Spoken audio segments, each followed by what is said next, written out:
Florida man robs a bank with a NES cartridge? Tune in tonight to find out. That's not a thing that happened. But you know what did happen? We just came back from the E3 2019 Nintendo tournaments. Hello, I'm Jason.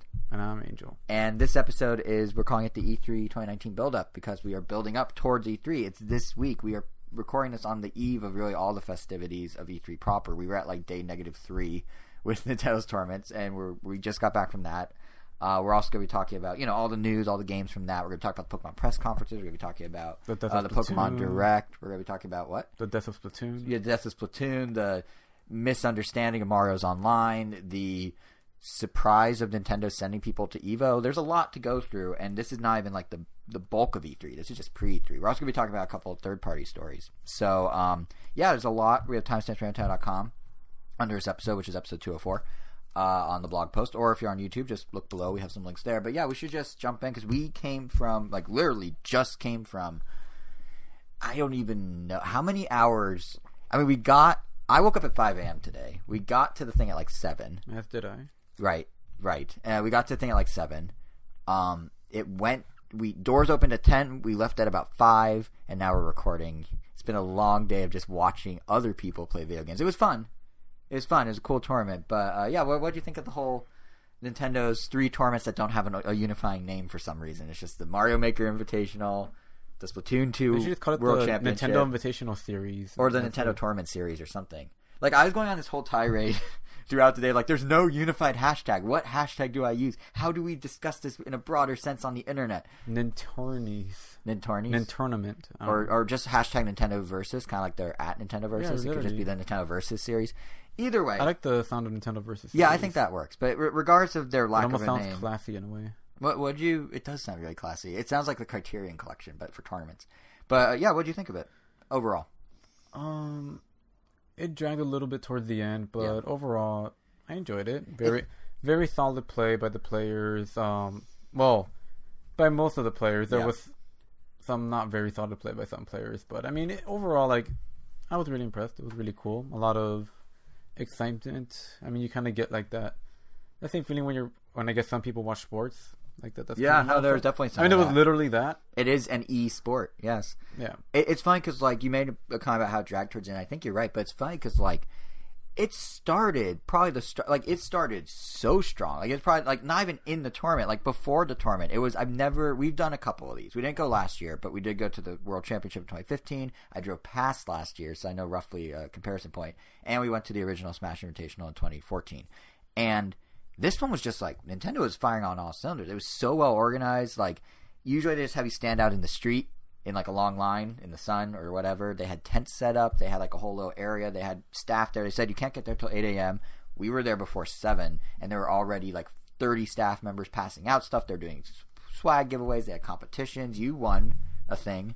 Yeah, we were in line. Well, it wasn't even really a line. It was like a corral. Yeah, it's there's buckets. There's sections, and I guess we made it to section 2. And at some point, when some Nintendo rep was just asking for who thinks they're good at Mario Kart, and I went up to him and said, I know I'm good at Mario Kart. And he's like, oh, such confidence. And he put me up next to 4 other people that we did one race, 200cc, and we had to pick random, and it was Neo Buster City, and to put it kindly, I destroyed them. I was... What's the unkind version of that? Actually, I don't want to know. We can't probably say it on a non-explicit podcast. I'm pretty sure everyone was Yep.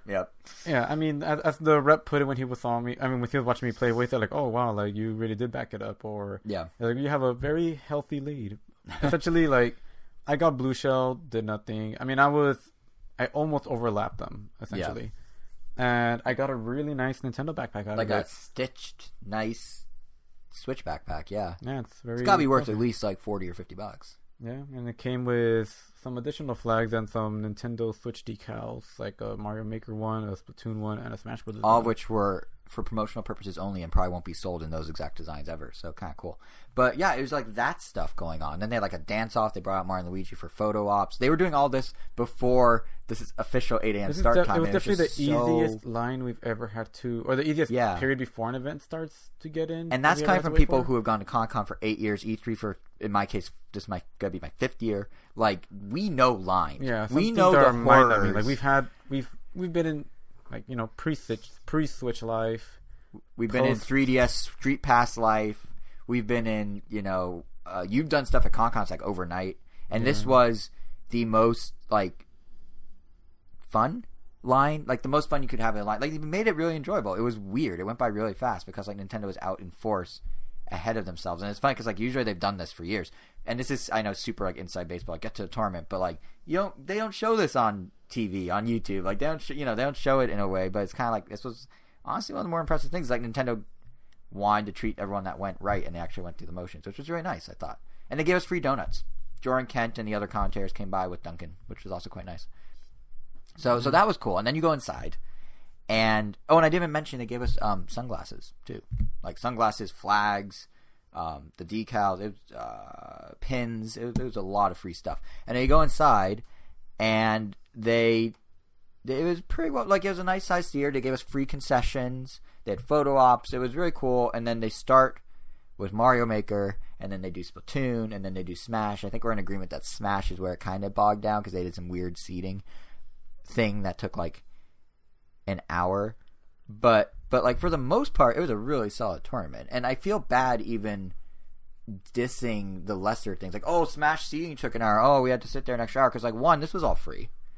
And two, and more to the point, like, have you ever stopped to think that regardless of how we felt it dragged at one point, which we'll talk about later, or like how cool it was that like, oh, they gave us donuts, like it's crazy that if you compare this to what Nintendo or other companies were hosting 15, 20 years ago, there was nothing like this. You couldn't just go watch people play Smash and Splatoon and Mario Maker or their equivalents in the 90s in the way you can now. You couldn't just like, go hang out for 7 hours inside the theater at the Ace Hotel in downtown LA and just watch video games in like this sort of setup where it was like them treating you to the privilege versus you like buying a ticket and just getting the bare bones. Like it's cool how much like the industry's changed. Like Nintendo basically, if you think about it, they basically took the press conferences that they used to do and took the money that it cost to put that together and just refunneled it into basically fan service.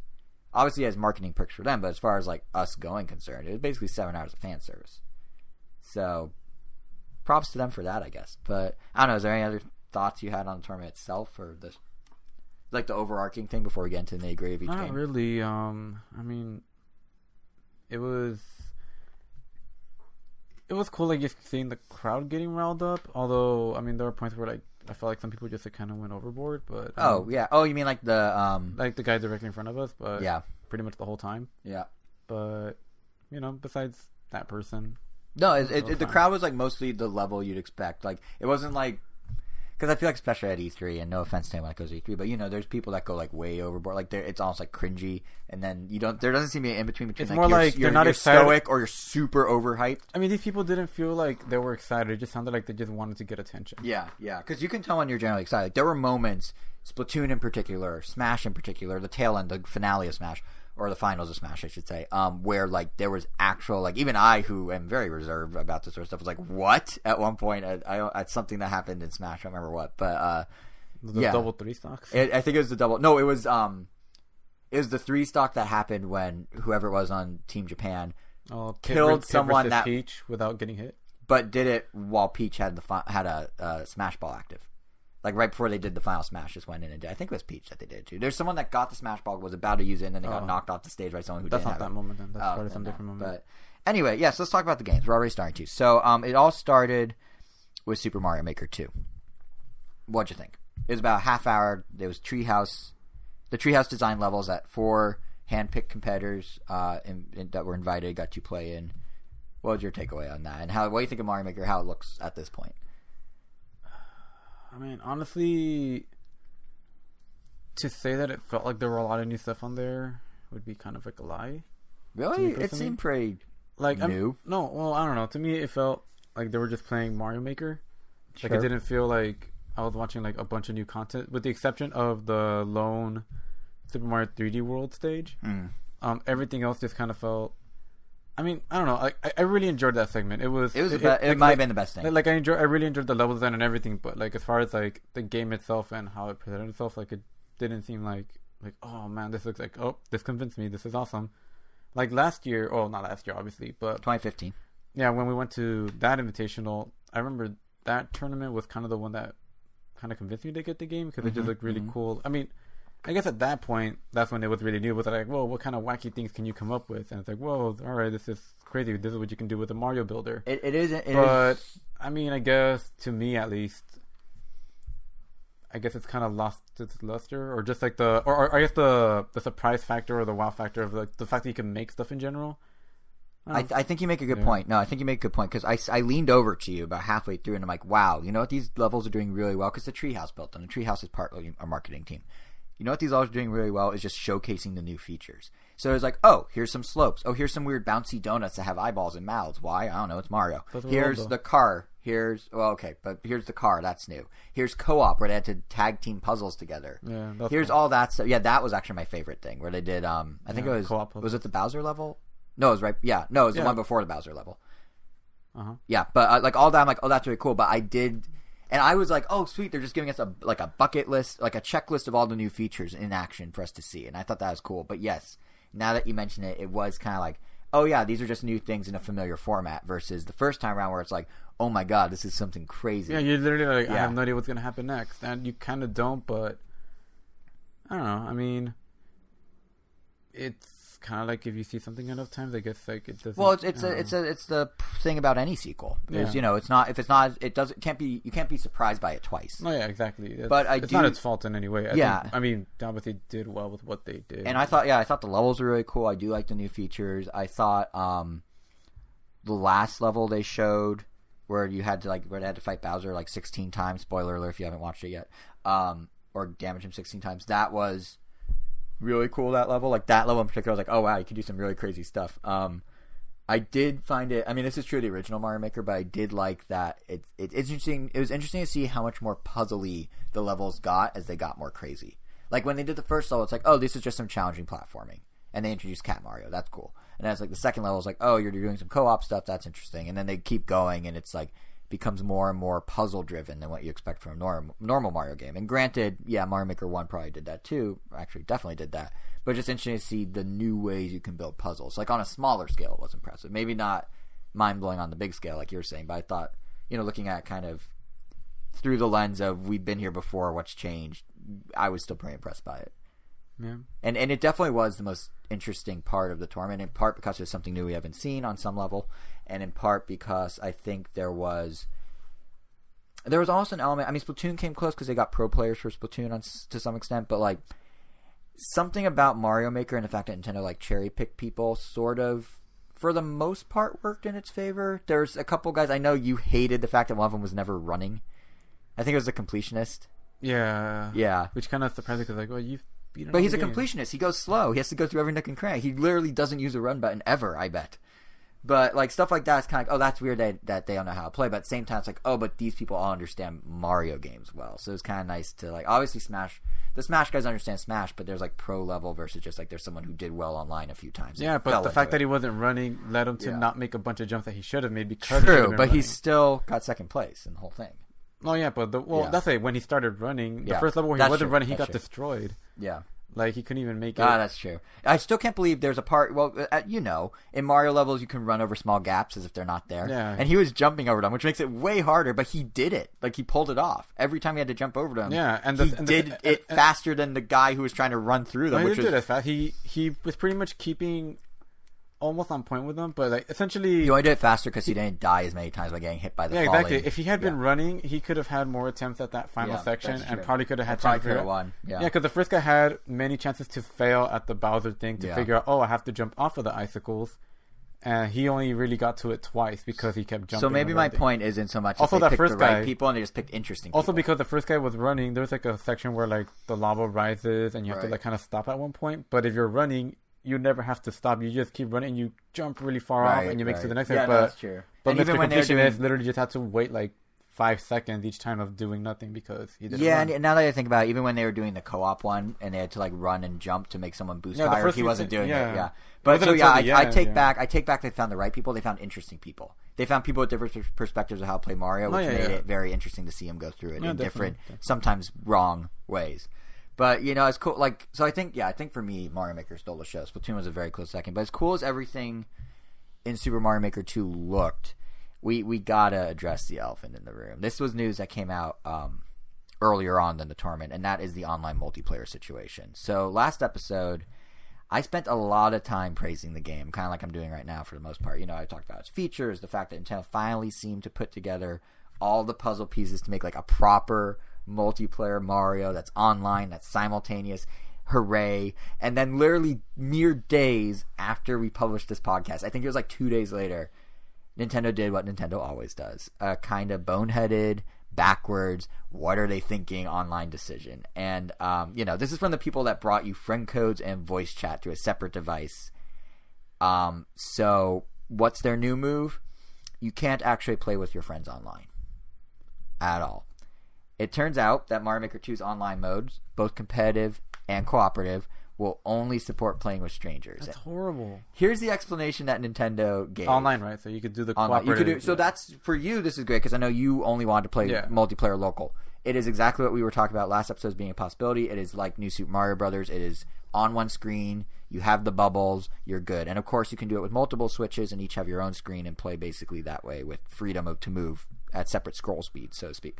But if you want to play online, you cannot do it with anyone you know in real life. You cannot matchmake whatsoever. You can maybe fall into a random lobby with them, but you can't matchmake. And the explanation from Nintendo is that they need to do this to ensure that leaderboards don't get skewed by friends who play together and try to game the system. Which, no. Just no. That's not a reason. That is not the system. Is the whole point. No, they're right. If you have a leaderboard and you only play with friends and you're like, oh, dude, we're going to let you win every time, you get points for winning and you get points for your times, you get points for your coins, you get all other stuff. Then so you could theoretically then if it's a leaderboard, then you know what you do, and like what literally an every other game does. Unranked match mode. Well, no. Well, I mean, I guess you could do that, but yeah, you could just do with friends and it's not ranked. Yeah, that's or I mean, what a bunch of other games do, and they have just two leaderboards. They have one that's with randoms, and then one that's with friends. See, that's why I don't buy the excuse. And not only that, but that excuse doesn't even hold water for the co-op mode, because there is no leaderboard for co-op, because you're cooperating. It's in the name, co-op. So I don't really know what's going on. Like Smash Bros figured this out. That's a competitive game. Why can't the less competitive Mario Maker figure it out? I don't get it. And like, I don't know. Like frankly, I don't know how much I'm gonna play online at all. Let's be fair. Especially if like someone like you doesn't have interest in playing online, and now we can't. Like that. If you weren't playing online, if like no one else I knew had the game, like how often am I going to play online with friends? Like, is it really that big of a deal for me personally? Probably not. But it's the principle of the situation that kind of bothers me. It's like one of those weird one step forward, two step back moves that Nintendo always seems to pull with online. Like some of the restrictions and decisions with Mario Maker 2, I do understand. You can't transfer levels from the original Mario Maker to this one because the tool set changes. That's fine. Amiibo support is out because presumably they want to dedicate all their resources to having two entirely different level builders, a story mode, online support at all. Fine. I accept that. I mean, it sucks that with no amiibos, that means no costumes, that means no mystery mushroom, that means no creepy, skinny, slender Mario sprite. But I can live with that. That's fine.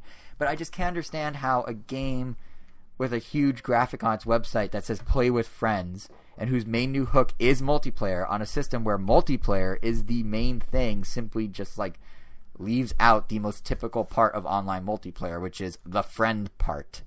It's strange. Yeah. Like, I wouldn't say this erases the goodwill that the tournament had, because like I really liked what I saw in the tournament and I'm still excited for the game, but it's just like it kind of sucks that there's so much potential for building a community around this game that this just squanders. Like, completely. Like, imagine if a streamer, let's say, built a crazy stage and they want to go through it with a few of their viewers. Maybe they're a small-time streamer. Maybe they're a big streamer. Either way, let's say the completionist is like, hey, guys, I made a stage. Come complete it with me. Like, let's do it co-op together. You can't unless you go stalk him and go to his house. Or, like, perhaps a better example is look at, like, speedrunning. We saw some of the attempts at that in the Invitational. Like, I feel like someone like Abdallah or, like, what was the other girl? There are two of them. Well, Yellow Killer Bee was one, and then the Dragon Free, whatever. The two of them, like, what if they want to host a speedrun race with viewers? Like, oh, compete against me. You can't. Like, it's just not a thing. And it just seems like the only way you can do this is if you get invited to one of these invitationals, basically. Or, with someone of notoriety, or you happen to know them in real life. And it's just like, the whole thing's just so silly. I don't know. Like, I'm hoping Nintendo decides to patch in multiplayer in a future update. I mean, they've done it before. they kind of did in reverse by adding local wireless to Mario Tennis Ace's swing mode like months after the game came out. That was originally only online. So, if that's possible, maybe they can do this in the future. I don't know. But it's just like such a weird missed opportunity. Like, the tournament was great. Everything about Mario Maker tournament was great. And them announcing that they're going to have the stages we saw at the tournament available in the game in some capacity is cool. They did that with the World Championships as well back in 2015. Or not the World Championships, Nintendo World Championships. But the odd thing is, so they brought out Tezuka, the producer of all sorts of different Mario games, including my all-time fave, Mario World. We had the chance to meet him years ago at a Best Buy, and he was incredibly nice. He was surprised that we recognized him, and now look at him. He's on stage being in the spotlight. But anyway, they brought him out. He's like, yeah, we're going to make all these stages available. Somehow. I'm like, you literally have a distribution platform built into your game. What is somehow? Before. What is somehow? But the fact that they're doing it. He made it sound like it was more special than it really is. He made it sound like they were going to do a DLC pack and charge for it almost. It was weird. But yeah. It's going to be tough. But we'll I don't know, it. guys. We have a thing that lets us upload them at the press of a button. But, we'll do it for you guys because you're such good sport. You cheered loud, so you're going to get it. We're going to push the button. We're going to push the button. Like, it's just like, what? But, that's cool.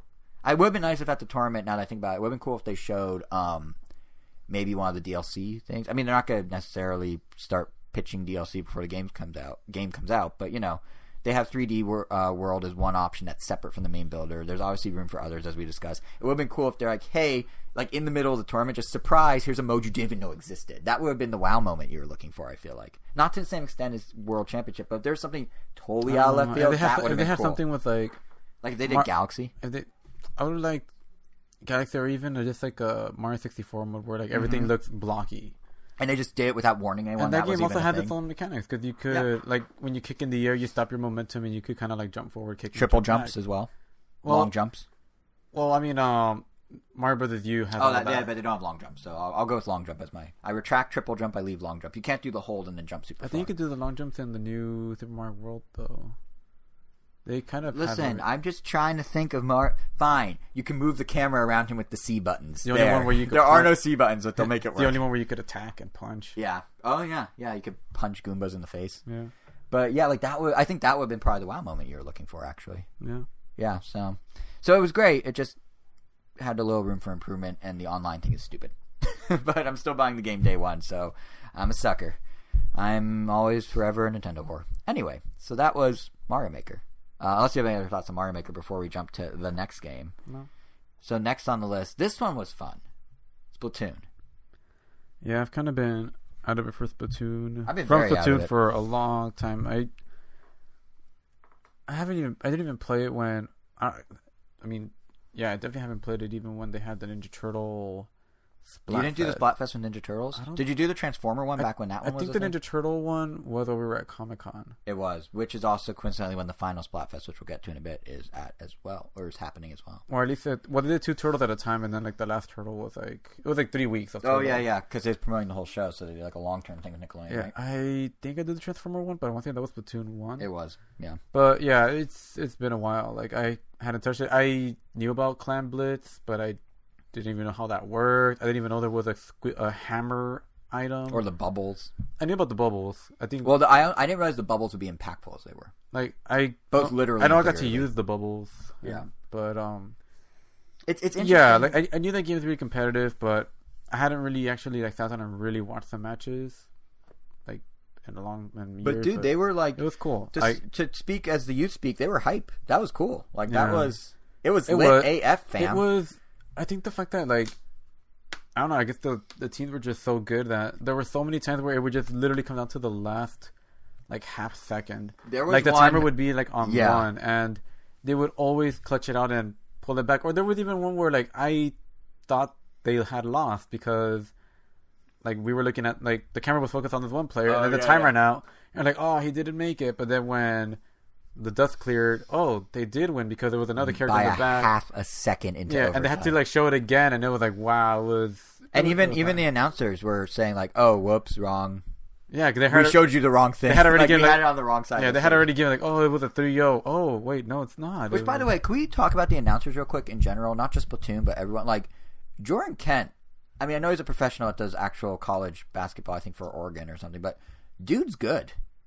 Yeah. He was really good at, like, because there was one period where in Smash Bros. They had him not do it. I guess he was on a break or something. And it felt like not quite as, like, it felt a little more like they were just chatting over a game versus talking about the game. But, like, this is when I really noticed how good Jordan Kent is at what he does and why I understand why Nintendo brings him back. Were, like, first of all, listen, if we can get him on the podcast just to give us puns or like to do an interview, I'm so for that because he just works them into every and that's the thing about Smash Bros. Like, it was so good at it. Smash Brothers, like, Smash Bros. Commentary happened by so fast that like as soon as someone starts to explain something, it's already gone. But he had a really good way of getting everyone to say it briefly. No, that's right. Yeah, and he was good at just like catching these things like on the fly without really losing a beat. Like there was one where I think it's called Supergirl's Cows. Yeah. Who had really good deep insight. No, yeah, that's like really good. But she would tend to just like, I mean, I guess it was because like maybe like explaining for the people that aren't aware. Yeah. But she was like about to talk about like this the Final Smash, like you're gonna see this move like. He has a Final Smash, he's about to use it, but like as she was still like mid that sentence, like everything just went by, and then she still had to like kind of finish her thought, and by the time she finished, or like when she was talking about Sonic, and she's like, "Oh, Sonic's gonna be really bad for this match," and as she's explaining why Sonic continued to like destroy and do really well, because generally speaking, she has studied the game, she knows the ins and outs, and she's right.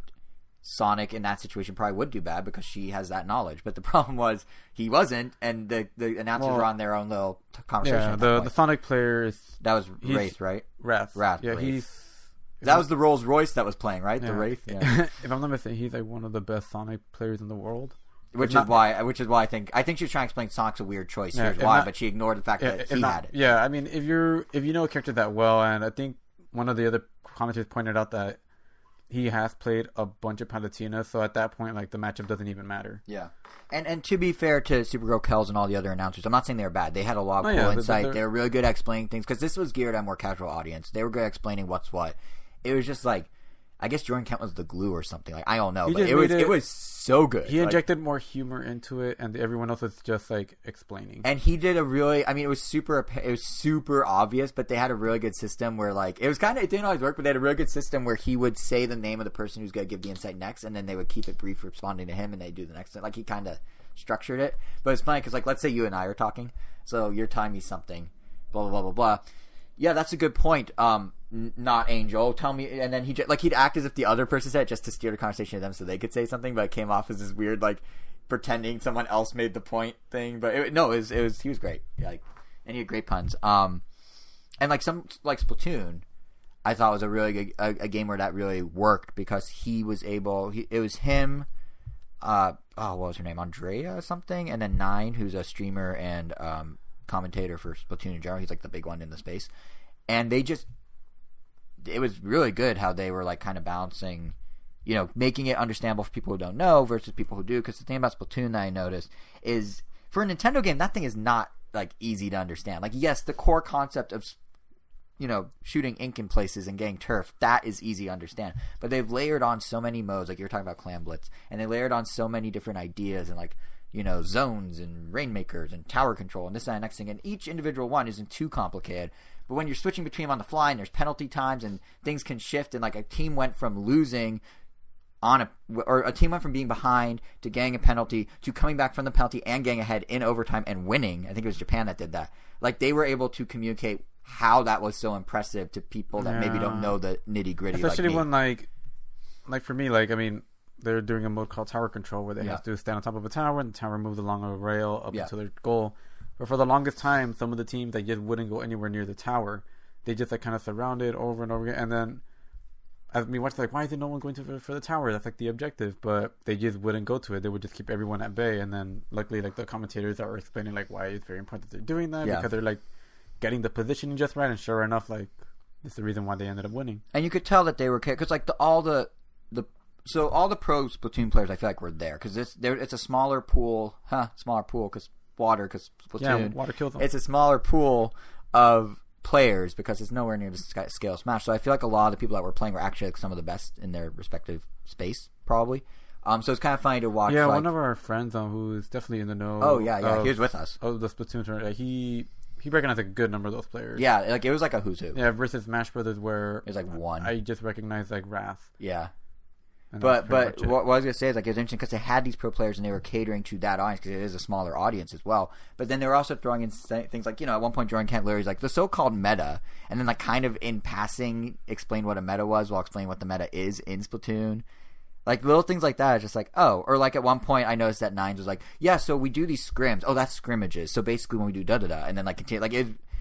Smart of Nintendo to get people that are like defining the terms as they go or coaching them to do so because it really made a difference. Like it made Splatoon that much more enjoyable because like I didn't know all the ins and outs as I was starting to say before, but like all I knew is it was. Thanks for telling me I'm supposed to be excited during this part because not even just that, but like because they were explaining it. Yeah, I know what you mean, but because they were explaining it, like by the time the finals got around, like I was super invested to have like. What was it? I didn't think I would be that invested into Splatoon. What? Yeah, I didn't think I'd be that invested, but to go from like, because it was the U.S. ahead 3-0, and then Japan came back and ended up winning 4-3. And on some level, you're like, oh, I get it, they're doing better. But to know exactly the tipping point moments in each match and learning that as you watch, like it was, if you go watch a baseball game, a football game, you don't necessarily know all the rules, but you know the basics. And these guys did a good job of basically catching you up so you could appreciate it the same way you could appreciate a sport you don't watch very much, but still know the big moments. So props to them for that. I thought that was really cool, and it really made it really enjoyable. I would say, but if it wasn't for Mario Maker being something new and interesting, I think Splatoon was probably the biggest thing at the show because it was the most like exciting, and like they're definitely the most energy in the theater at the time. It had the biggest crowd somehow. Splatoon people go hard. Like it was the biggest crowd of the day. The first people in line were in Splatoon hats and had Splatoon signs and stuff. Like it was Splatoon is a force to be reckoned with, which is unfortunate because, well, it's unfortunate for them, I should say, because they're winding down Splatoon. The big announcement at the end of the Splatoon segment, they had an announcement at the end of each thing, so Tezuka said Mario Maker's getting DLC of the levels, even though that's duh. And then Splatoon had something and Smash had something. Splatoon's was like, congratulations, you guys did awesome. Thank you for supporting our game. You're on the Sterling Squid, you guys. Japan 2 years in a row. There's 3 names, more names to come. Our announcement to you, we're done. Splatoon's done. We're shutting it down. We're done with Splatfest. We're done with updates. It's just you on your own. Good luck. The thing is that the way they presented it, I could have sworn that they were going to say, like... They're going to extend it. Yeah, because they're like... In the beginning, we said that there were only going to be 2 years of content for a Splatfest. And there still is. And there is. So it's like, they're going to be 1 more year? They're like, so on June 29, we're going to have... Or it's July 17th, but same difference. July 18 through 20 or whatever. Something like that. We're going to have the Splatocalypse. They're going to have the final Splatfest, and then followed by the final update. And like, and the final update is literally just so you can do Splatfest without Splatfest. To be honest, the 5.0 update is actually really cool if you're into Splatoon getting world. all the shifty 24 different unique stages that have only been in Splatfest. I think that includes ones from Splatoon 1. It has to, right? 24? No, because that 24 is 2 years worth. They didn't do one a month. Yeah, wasn't it? Yeah, it was like one every 2 months, I thought. Maybe it is 1 month. I'm pretty sure it was 1 month. Well, either way, that's still a ton of stages, including the one that'll be for the final Splatfest. So it's actually 25. I think. But yeah, they're giving you all those. You can play them in private turf wars, meaning you can always just have a Splatfest. They'll have the night version, the day version. They're like basically everything that was like locked away behind these like limited time things will now be accessible to you whenever you want. It's free to get access to that. And they'll just be part of the rotation. Yeah, which is cool. But and also the final Splatfest theme, which we'll get to in a sec, is cool. But it is weird to... I know I kind of started saying this, but it is weird to be like, thanks for being such big fans. Our thank you to you is we're sticking to the plan to just stop support for the game. But, I mean, in their defense... I mean, it's been 2 years. Maybe they're in their ready defense, for it's been, the next thing. Exactly. It's been 2 years. They're probably making a Splatoon 3. I'm pretty sure the final Splatfest feeds into Splatoon 3. Yeah, it definitely sounds like a choose your own. Like, you guys decide which the fate is super awesome. Splatoon 3. So for those who didn't see the announcement or don't know what's going on, the final Splatfest, the Splatocalypse. We had so much trouble figuring out what that pun was. Like before we were recording, we were like trying to remember what it was. I was thinking Ink-Ocalypse. It was like Ink-Apocalypse. It was like Inca-Cola, and then somehow I got on Platypus. Like it sounds like platypus, doesn't it? Yeah, because I was like Splatocalypse or Splatipus or anyway, it's the what is it? Splatocalypse. The Splatocalypse. So for the Splatocalypse, they're going to be doing a final Splatfest of choosing chaos or order. And the idea is, do you want the world of Splatoon to end up in some sort of orderly place? Which is my feeling is it's going to be like a Soviet Russia situation. They get the better freebies. They do have cooler, like, cyborg-looking helmets. Yeah. Or do you want it to be Chaos, and it's, like, total full-on Inkling Mad Max, which is kind of awesome. Like, they have the mohawk, they have the big, like, antenna things, like, on the back of the Mad Max cards. It looks pretty cool. What I'm thinking, and I think everyone picked up on, I mean, you already sort of alluded to it, I feel like they're basically saying, what plot line should we do for Splatoon 3? Do you want the world of the Inklings to go completely off the rails and become total chaos, and then it's kind of like a post-apocalypse, since I think normal Splatoon is already after the apocalypse of humans or something like that? Or do you want it to be orderly? But I feel like orderly isn't just orderly. I feel like orderly is like, do you want it to go like Soviet Russia? Because if you look at the order option on the Splatfest, it's kind of like this dark gray on light gray. It's perfectly square. It's like a dark gray on light gray, and it just reminded me so much of like Soviet Eastern European bloc, like architecture and colors and just like the style. Like everything's very orderly, and lots of buildings were made like concrete, and they're very square and very like utilitarian, and not like not utilitarian. That's not a word. Maybe it is. And not, they were very just like, this purpose of this building is to serve you with offices. So we're just going to make a square, and it's just got little windows for the offices, and that's it. There's no flourishes. There's nothing. Because, like, in Soviet Russia, that's how it goes. So I feel like you're basically choosing, do you want crazy chaos, Mad Max, Splatoon 3, or do you want, like, oppressed Inklings fighting back to get their freedoms, Splatoon 3? Those are kind of two choices, in my mind. And it is cool. Like, I really like the idea of, I mean, this is what Mega Man Legends 3 tried to do. They made a Kickstarter, or they had people fund it, and then they had people vote on how they wanted the game to unfold. It got kind of a little too heady for its own good and ended up being canceled. But you almost got a phone call. But, yeah, almost. But almost. I didn't. I mean, it rang, so you did. But anyway, yeah, so, like, it's kind of like a scaled-back version of that, which to me is cool and unique and interesting. So I don't know. I'm not sure how much further it will go than just like you pick whichever scenario they came up with. Maybe down the line they'll do other stuff with the players. We can kind of determine more things. But at least at this level, it's cool as is, I'd say. So yeah, I agree. Yeah, but yeah, it will not change the fact that going, thanks so much for coming to the tournament. Game's done now. Bye. Is kind of a weird pairing. But yeah, it should be good. Are you gonna partake in the Splatfest? I mean, it's tricky. We're at Comic-Con when it happens. Yeah, I'll try. I know you can sign up beforehand. Maybe you get the freebies when you sign up. You do. The week before, yeah. You get the shirt as soon as you pledge. And then that tells... Well, the shirt, but don't you... Oh, no, I think some of the gear you get at... I don't know. I don't remember. It's been a while since I've done Splatfest. I don't think they've ever... They usually don't give out something like that. That's true. No, I think you get gear as a prize after sometimes, along with your... I don't know. It's been forever. See, this is why I'm saying I don't know enough about Splatoon. This is why I need the announcers to coach me through it as they did so well. But yeah, that's Splatoon.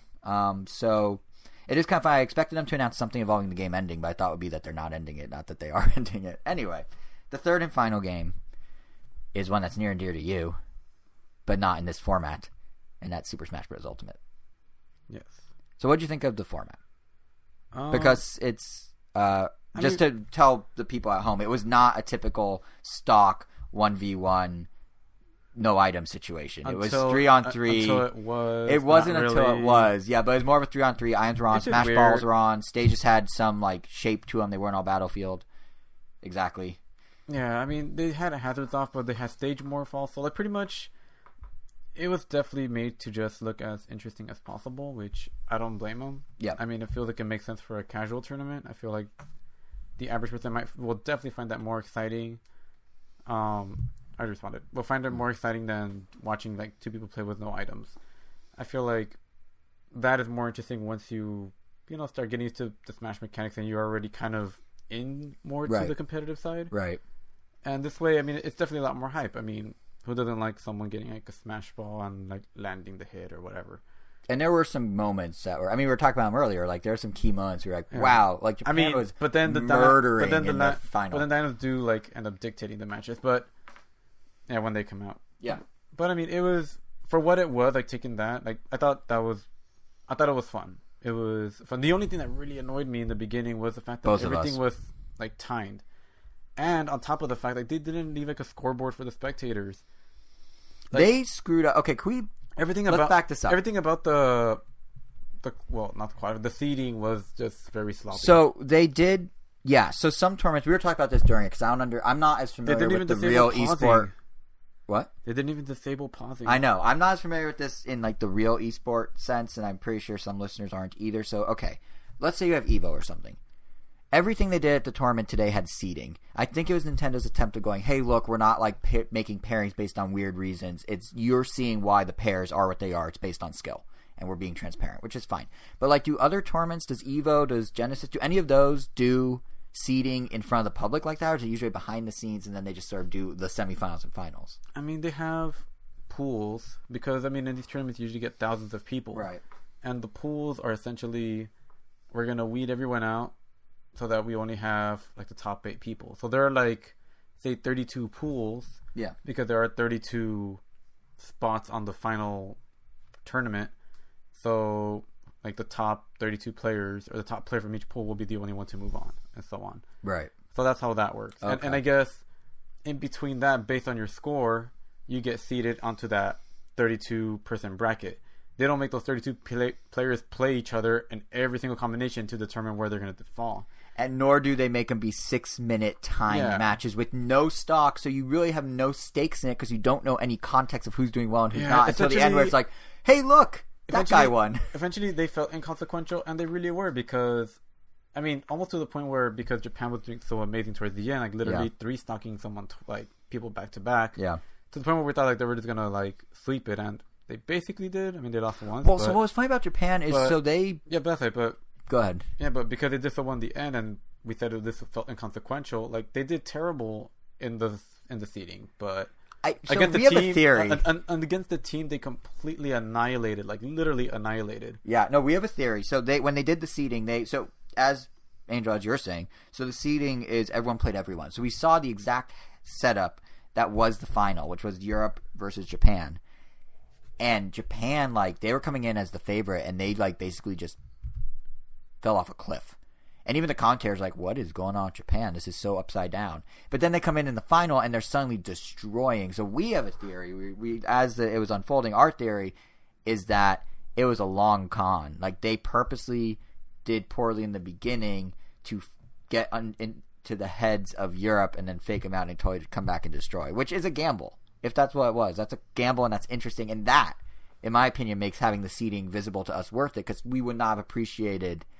We would just be like, oh, Japan's really good. We wouldn't have appreciated the whole, like, mind game angle of it. However, I don't think the seeding was done in an efficient or logical way. They had 6-minute matches, like I said, with no stock, only time. So you couldn't actually see what anyone was doing. There's no consequence. But they had to do that for every pairing. That means there were 48 minutes of seeding, which Nintendo didn't even have proper graphics for. We didn't really understand how the seeding worked. The scores were the scoring system was unclear. There's no indication of who's getting what points for what reason, who died when, who died how. Yeah, we had no idea whether it was like, do you get a point for winning? Oh, they're actually using the in-game scores. Except they're not, except they are. Except then they're doing math, because they kept, like, the announcers kept referencing. Yeah, it didn't add up. They kept referencing, like, oh yeah, they're breaking out the abacuses, and I'm like, for what? And what's funny is, like, the announcers, and again, non-knock against the announcers, they had really good insight, but they spent so long talking about, like, the deeper play, the deeper meta, if you will, I guess, that they kind of forgot to explain how the seeding works. At no point did they actually walk us through the seeding. They may have done it on the stream, but I was reading along on a Reset Era's thread about it, as well as Twitter, and a lot of people were just like, what is happening? So I feel like, or like, this doesn't make sense. So, like, Nintendo kind of botched that, which is unfortunate, because I do think having the seeding there, if it was a more efficient way, is what made the Japan come back and win moment so much more satisfying. So I think it was crucial to, like, the narrative of the tournament, and it played, you know, it let that play up for the audience, I guess you could say. But I don't think it made sense to do it in that format or capacity. It's kind of my takeaway. Yeah. But I do think, though, that, like, once they got to the main tournament, I really liked the Squad Strike format. Yeah, that was really cool. It's a cool, like, how would you describe it? It's like a hybrid of, like, stock battles and Marvel vs. Capcom. Kind of, yeah. I mean, I just love that you see someone use 3 different characters at once. It's almost like a Pokemon battle. Well, back to back in the same match, not at once. Someone's gonna be like, you could play 3 at one. No. It's like 1, 2, 3. I mean, that's still kind of how Marvel vs. Capcom is. But you can switch in between. You can switch in between. But yeah, that's like, it's more like Pokemon. Like, you have to pick. Yeah, it's like making a team. Yeah, you gotta pick your starter, your middle, and your anchor. So that choice is very important. Yeah. because you get to see who they pick beforehand, so you kind of have to anticipate, like, oh, who are they going to send out first? Because I definitely don't want this character to interact with this character, and not only that, or the least amount as possible. And then there's the whole mind games, kind of along the same line as what Japan was doing. There's the whole mind games of, are they sending out their best person first because they want to start strong, or are they purposely going like worst to best of their 3 best so that they can end strong should they need to? Like, if you get destroyed in one match by someone who used, let's say, Mario and Sonic, and then they had Link in the wings. If you're the next opponent after that, you don't know, is that Link, like, do I need to anticipate that Link being the guy I really need to fight if Mario and Sonic are easy for me to beat, or is that Link, like, their last resort of the 3 and won't be a big deal for me either? Like, you have to kind of, like, think not just one character, but, like, the whole set, which is a really interesting thing that normal Smash doesn't do, because you just have your main and then you're done. So it's, like, a very different format. Very different. But it works very well. And then, like, obviously, like, Smash Balls and stuff came into play, and save that what you will, but I thought it made it kind of fun. They had really cool lighting rigged in the theater, so every time the final Smash went off, there's someone who I guess whole job was to just like press the button, like really watch it and press it, but everything, like the whole like theater lit up in different colors and in like white light whenever a Smash happened. I mean, also the like Joker's final Smash looked really, really nice on the giant screen. It did. It's just a shame that he didn't win with it. Yeah. Oh yeah, he was like one hit away from actually winning with it. Yeah, so it would have been nice if that was like the killing blow, because then it would have been cooler. But it is what it is. Yeah, and I think, I think it's interesting though. Is I feel like Nintendo, I was saying Splatoon had the biggest crowd, but just thinking about the format, I feel like Nintendo sort of is hurting them. Not really hurting themselves, but they do have like, they're kind of competing with their own audience a little, at least at a tournament like this, because the crowd for Splatoon was bigger than the crowd for Smash, and the crowd for Smash kept shrinking as the seating made less and less sense. I would say the place was about half full for Smash, but it was like, I don't know, like 85-90% full for Splatoon. Yeah. So I wonder, like, on some level, if Nintendo's going to start tweaking this in the future. Because the thing they announced at the end of Smash, which is actually pretty cool, is they're doing another online open, like, immediately. Like, they did the North American Open, now they're doing an online open here in the U.S. and Canada, I guess. And what happens is you get to sign up starting today. You play Lair this month. You do it online, and then the 4 best players will get airfare, hotel, and tickets to go to EVO, which is like, the real competitive esport world of Smash. The funny thing is that the rule set for this tournament it's interesting. Like, first, have they actually published it in the time since? No, it's already, you can already. Oh, is that what you're looking at? Okay, yeah, because it wasn't announced. Like, when we came back from the tournament, I checked before we started recording. Yeah, I literally just registered as we spoke. Oh, cool. Because I was looking at. So what is the rule? I was looking at the rules. So it's a lot in one day. So it's split up into regions. Obviously, you're either in region 1, 2, 3, or 4. Same as the one we just went through. And you essentially have to create a rule set that they give you, so that you just select that rule set, and both players ideally select that rule set. Oh, you gotta choose a rule set? Oh no, they give you a rule set. Yeah, they give you a rule set. But there's multiple rule sets? No, well, that's it. They give you a rule set to create. Okay. So that when you go online, you select that rule set so that it sticks to those rules, because Oh, that's how they match it. Yeah. Well, that's how they did it for the North American one in that regard. Yeah. So 7 minutes, 3 stocks, which is fine. The first round of it, which is single elimination, is no items. No, it's low items, but it's only but you have to turn off all items except for like a select 7. There's only like 7 specific items. It's like banana peel, Koopa shell. Is Smash Ball one of them? Smash Ball. Interesting. I don't know. It's interesting. Like, it's weird that it's not all items, but the fact that it's more controlled items. It's things that can affect how you play. It's things that can affect your core moves based on your character. Yeah, and it's things that literally trip you up. Yeah, if I remember, I don't think there was any Pokeballs or assist trophies or anything like completely random. It's like, so it's all assisting. The most random part is the fact that it just spawns away from you. So it's like, oh, they got that item, but I mean, at that point, it's how you use that item, because it's really easy to dodge a Koopa shell versus a Rathalos coming. So what happens when you get to Evo?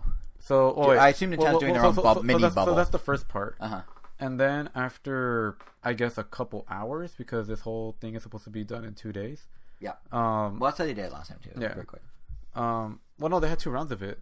The other one, they had 2 rounds of the online ones. That's true. You're right. But also, they have a much smaller timetable because Evo's in August, and they start. The one we saw Evo's now. in August 2 through 5 or something. Yeah, like it's the start of August. The ones we saw, the tournament we just went to, the World Championship. It started in January with individual regionals in each region, in each country that was participating, or each, I guess, region. So yeah, they had a much longer lead time. Is what I'm saying. But then anyway, so then after, I guess everyone gets limited until there are 8 players left, 2 per region. 2 people, I guess you just fight one other person in your region, I guess, and then whoever wins that match with no items at this point. This time it's no items, so it more closely resembles the rule set at Evo, which finally makes sense. Because at no point in Evo are they ever going to allow items, so it kind of defeats the purpose to have you fight with items to begin with. But anyway, so after you fight, the 4 winners then get to fly to Evo and just straight up participate at the Evo tournament. So you just get entry to compete with the rest of Evo and could get really it's not in their own bubble within Evo. No, and just get completely wrecked by the pros. But it's kind of like a cool opportunity if you want to see what that life was like. I mean, they fly you out, transportation and everything. They get you 4-night stay at a hotel because the tournament does go from Friday to Sunday, and they give you $50 each day to spend. So it's not bad. So you know what's interesting? So this format, and even if you lose, they still give you access to go to the grand finals on Sunday, so you can still watch and enjoy. That's kind of cool, and it's interesting because like this format, when I came back from PAX East, because for those who maybe didn't catch that episode, the conventional wisdom episode back in March or April, I was at the North American Open for this, the thing that fed into the World Championship, and my takeaway then was, oh, why is the format like this? It's weird, and my takeaway then was it's because they're catering to a different subset of the Smash audience. Like the approach is specifically to go after, in my mind, or this is what I was saying at the time, the crowd that isn't at Evo, isn't at like Genesis, isn't at any of that stuff. They're not going to anything that's grassroots. They are people who like Smash, play it in a more casual capacity, and wants to kind of show them competitive play and give them a chance to shine that way. What's funny is Bill Trennan did an interview with Kotaku like last week, maybe 2 weeks ago, leading into the World Championship, and he basically was saying the same thing. The idea is for there to be everyday players that get to experience the competitive side. But what's funny is that he went between what? Yeah, because he went on to say that, and this didn't occur to me before now, these more casual competitors can be feeders into the pro scene to get fresh blood into the pro circuit. In other words, Nintendo's sponsoring already a lot of these pro circuits by throwing money their way. They do. Yeah. They definitely do. And now they're going, listen, we don't want to take over, we don't want to compete with you, but what we will do is we'll give you a bigger audience by doing our weird format over here. Kotaku described it greatly in the article as it's like your dad throwing you the birthday party he thinks you want. So like, oh, you like Smash? Oh, items, that's in Smash Bros, right? Okay, we'll turn on items. Oh, stage morphing? Oh, that's pretty cool, isn't it, champ? We're going to put that in there too. Like, that's kind of how Kotaku summed up what the difference between the tournaments is. It's pretty accurate. But basically, Nintendo's now saying, or Bill Trennan's saying, and this Evo announcement perfectly syncs up with this, which is funny because, this was a week before, and we didn't know that's what it would lead to. But it's basically like, yeah, we're going to support you with money, and we're going to support you by growing the base of people who will later be interested in you. So yeah, this tournament today, this online open they're now doing, it's all stepping stones to get people to go Evo or things like that. And not everyone will. It's going to be a subset. And not everyone that goes to Evo is going to do well. As you point out, they're probably going to get wrecked. But the idea is both on alcohol because it's Vegas and in the tournament. Am I right? But no, not everyone is over 21. Yeah, but the one, well, true. What do you mean? Well, they could still do it anyway. They could listen. I'm not going anywhere with this. I mean, they could, but they shouldn't. Yeah. But listen, they don't card you at your hotel room mini fridge bar thing. So, do they put liquor in the mini fridge bar usually? Yeah. In the little bar, in the little fridges in the room, there's always liquor, and it has motion sensors or like weight sensors, so second you pick it up, your charge. Really? Yep. I mean, I've seen water bottles, but nope. They have alcohol in a lot. They have alcohol in a lot of them.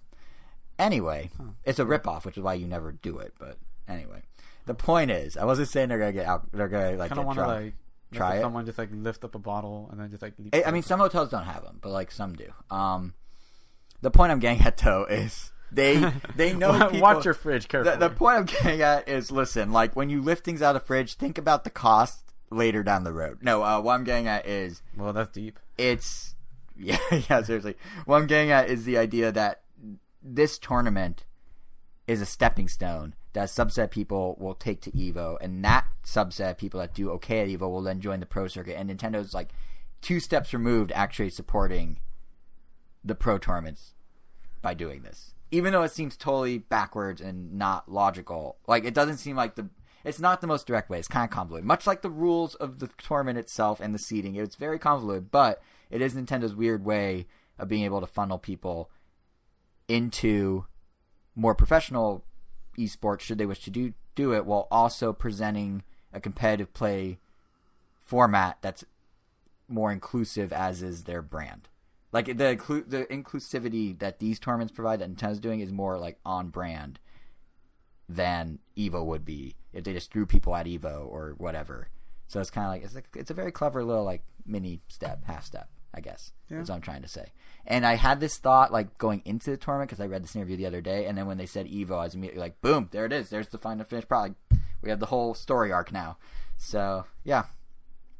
I think it's very savvy. It's not traditional. It leads to bizarre tournaments, but if it works, if this pans out how Nintendo's setting it up to, like, if all the dominoes fall correctly, like, it could be a pretty cool way for Nintendo to support esports going forward. Yep. So I don't know if there's anything else you want to say about Smash, or the tournament even, or anything involving the wherever we just were today, the thing that doesn't have a unified brand name. The Nintendo Mario Maker 2 Invitational 2019, Splatoon 2 Worldwide Championship 2019, and Super Smash Bros. Ultimate Come for the plastic cups, stay for the tournament. Yeah, that's true. We got sippy cups. We basically got sippy Mario cups, and they're great. Actually, while we're on the topic of spectating Smash, there is one more thing I wanted to bring up before we completely separate ourselves from the news of the tournament. Actually, no, two things. One, we didn't get any news about Smash except the EVO thing. There was no DLC. The announcement was there will be an announcement on Tuesday for DLC. Which anyone in the right mind would have already seen. I feel like, so I get that, but my question is, why does Nintendo continually squander the opportunity to have a huge audience reaction? Like, time and time again, they're especially when they have Sakurai, they have everyone excited. They had Sakurai on video. They had Doug Bowser doing his first appearance as Nintendo of America president. When Sakurai was present. Yeah. And everything. Yeah. And then, like this year, they had Doug Bowser in his official Doug Bowser, I'm President Nintendo role, announcing things. They had Sakurai on video with a fake Smash Ball like prop, kind of trolling about Smash, like fake surprises and stuff. Like, why not just announce it today? You have the captive audience. You saw at the Game Awards, Nintendo. You were there, some of you at the company. You saw the freak out when Joker was announced. The place erupted. It was one of the biggest things at night. It was crazy. Don't you want to have that viral moment? Don't you have, like, everyone, you pointed out, we were talking about this on the drive back, you pointed out everyone immediately when they cut to the video of Sakurai, everyone's phones were up. Everyone was recording to see, like, oh, what's it going to be? What's the reaction going to be? And then it was nothing. And it's just like, why? So there's two theories, both of which will be proven false within 48 hours of this episode going live, but whatever. One is that they need filler for the Nintendo Direct on Tuesday morning, which I hope isn't the case. But, like, if if your Direct was bursting at the seams with news about all the games you have playable, so like Marvel Ultimate Alliance 3 and Zelda Link's Awakening and Pokemon Sword and Shield and and Luigi's Mansion 3 and maybe Animal Crossing, which isn't playable but I'm sure is going to show up in some capacity. It's just not a game you can demo on a show floor. Like, oh, you can talk to a villager like you always can, and now your 10 minutes are up. Like, it doesn't demo well. I feel like the most exciting thing to find out is like, oh, what do the menus look like? Yeah, or like, what's the hook this time? Yeah. Does the world spin? Are you in a city? Is it now like... Are we on the log? Yeah, like, what is going on? So yeah, that might show up. But, like, if you have that much content, you wouldn't put the info on the DLC there. Because you wouldn't have room, you would do it at the Smash event because you needed the extra space, for in the Direct, so you do it somewhere else. So theory number one is maybe they don't have that much stuff, and maybe this is going to be kind of a weird E3 as a result. Like, they have stuff, but maybe not as many surprises as we're hoping. Theory number two... Yeah, like, I wouldn't even be surprised if we don't see Metroid Prime 4 Oh, we're not seeing it. Yeah. Dude, they just rebooted development like 2 months ago. I know, that's it, yeah. No, we're not seeing it. At most, we'll see... Maybe Animal Crossing. I really hope they don't even try to show us anything. Like, don't even show us concept art. Like, oh, here's Metroid Prime. No. The video they put out in February or March where they're like, hey, we're turning over a retro, we're rebooting it, was them saying, you're not going to hear about this for years, and we're telling you up front is because we're restarting. There's nothing, we could have given you a bad game or we could give you... So how will you feel if they still... just show us something too. I'll just be like, that was unnecessary. Because they want to keep reminding us, or maybe their investors are breathing down their neck. No. Metroid's not even that big of a franchise for them. Their investors are not breathing down their neck over this. Then why even announce it to begin with? Because it was a fan service thing. They wanted to make Switch be the it platform for every single major game on Nintendo. Like, oh, you love Metroid Prime, guess what? The fourth one's here. You love Zelda, Breath of the Wild's here. You love Mario, Odyssey's here. You love Pokemon, we got Let's Go and Sword and Shield. Like, they were trying to really drum it up. And now that Switch is doing well, I mean, their sales aren't as high as they want them to be, but they're doing well. Like, I ran that spiel a couple episodes ago about how, like, don't underestimate the Switch. It's doing extremely well for what it is. Like, they don't necessarily need Metroid Prime. They don't even, frankly, need Animal Crossing this year. A ton of people are saying, like, oh, maybe it's delayed. Like, if it's not on the show, if it's not announced as a playable game, maybe it's not there. Maybe that's true. Maybe it's not. But, like, honestly, Animal Crossing, Pokemon Sword and Shield, Zelda Link's Awakening, all in, like, 5 weeks. They could easily just do Animal Crossing in 2020 as one of the big 2020 games. Oh, and Luigi's Mansion. Did I say Luigi's Mansion already? Yeah. I did. But they could easily do that in 2020 sometime. Make it a spring release, a summer release, even a fall release. Like, it's fine. There's enough stuff this fall. Because you also have, keep in mind, in July, Fire Emblem, and then there's Astral Chain in August, which is a new IP that they seem to be pushing pretty hard. And then you have, all sorts of smaller things that'll probably be announced at the show that can be kind of the B tier for September and October. They'll be fine without Animal Crossing. So, yeah, I think Metroid was them trying to sort of be like, everyone is here. All the games are here. And now that it's not, I don't think they're going to keep constantly reminding people. It's still coming in, 3 years. Yeah. But that's just me. But, yeah, my point was one of two things could happen. Either Smash is showing up on Tuesday because they don't have enough on Tuesday, or to fill, the 40 minutes, or there's a rumor Banjo-Kazooie is going to be joining Smash. And maybe they tease it a bit at Microsoft's conference tomorrow, and the only way they could tease it tomorrow as of this recording today, as of when this goes live. And let's say they do that. Again, this is all moot by the time most people listen to this, but let's say they do that, and then on Tuesday is the full reveal with the tease on Sunday. You can't tease on Sunday with a full reveal shortly thereafter if you spill the beans on Saturday. So those are the two reasons I think we might not have the DLC. One's very good, one's very bad. So who knows? Who knows? But it was weird to not have anything. But besides Evo, I guess Evo is a thing. But while we're on the topic of Smash, there's one other thing I want to bring up, specifically about spectating Smash. And that is that you can all do it from home now, kind of. Because in a move I don't think anyone asked for, necessarily, Smash Bros. Ultimate has gained Labo VR support as of its last update. When do we get anything we asked for? Online friend play in Mario Maker 2. Is it that hard, Nintendo? Really gonna make me pull cardboard up to my face to watch computers battle in Smash, but you can't make online work? Okay. But no, that's the thing about this Labo VR thing for Smash. It's really weird. It comes in two flavors. One of which I feel like has sort of untapped potential, which is the spectating. So essentially, on roughly half the stages, like I was saying, you can watch computers duke it out. You're at a fixed vantage point. It kind of feels like you're front row for the fight, which is kind of cool. And you can look around, tilt your head, and you can see different things. You can look up, down. Basically, it's like the pause menu with the free camera movement for screenshot taking. Pause menu. Yes, literally, you are the pause menu, and nothing's paused. The battle keeps going, and that's kind of cool. But the limitation to me is that it's only for computer fights. At the very least, at least make it work with amiibo, FP fighter battles or something. The custom fighters you can make it somewhat rank productive. Up and stuff. Yeah, because it's it'd be but at the very least, I guess you could just pick stages you want to look at and just gonk at the stages. But why do you need the fight then? It doesn't make and I would say do the amiibo thing because it's a cool reward if you do train up the amiibo. It's you get to see them in a way that you can't see other battles. So it's kind of an extra incentive to do it. And I know people watch those. I mean, you and I, well, really you, just when I'm here. I see it, but you used to do that thing where if we couldn't decide where to eat dinner, you'd have different amiibo that represent different restaurants fight, and we'd watch them fight, and then depending on what they land on amiibos or who wins, we go. Purpose now. They paperweight. No, in the last patch, they actually announced support for amiibos in arenas. Oh, that's right. So essentially, I got the dog fighting I wanted, and to my joy, some people actually have been creating these arenas specifically for amiibo. So it's amiibo only arenas basically. So now I have more incentive to train my Bowser and just see if he could just stay on the ring and not get kicked out. So it's like Pokemon training basically. Yeah, but it's kind of why not have that support Labo VR so you can watch it that way. So it really feels like you train your Pokemon, you're watching it from the sidelines. Or maybe go one step further. I think what would have been really cool is if they did online fights with actual players. Yeah. In this mode. They'd have to fix spectate mode in general. Because right now, isn't it, correct me if I'm wrong, but isn't Ultimate just random matches? In past ones they had betting systems, and you could pick which character you want to see fight, and you kind of just, there's always, filters and ways of doing it, right? It wasn't just, you just hit go, and it just shows you random stuff that you don't have any control over, was it? That's kind of how it is, yeah. No, in the old Smash. Yeah, in the old Smash, yeah. Really? Yeah, I could have sworn they used to have more You just custom... you just hit spectate, and it just is what it is. I could have sworn... What was the betting system then? There was a betting system. You just bet on who you think will win. Is that an ultimate? No. See, bring that back. Have spectate mode thing. Just, make it in Labo you just straight up spectate. I mean, you could, I guess, on the app or on that other part, just like look up videos of matches of certain characters. But there's no guarantee that it's like you can't. This is what and I know I've brought this up in the past. Like I wish like this had like Street Fighter 5 does, where you can actually look up leaderboards, see who the top Bowser is, or I'll say like the top Ryu in the area is. Click on Ryu and then watch videos of that person playing.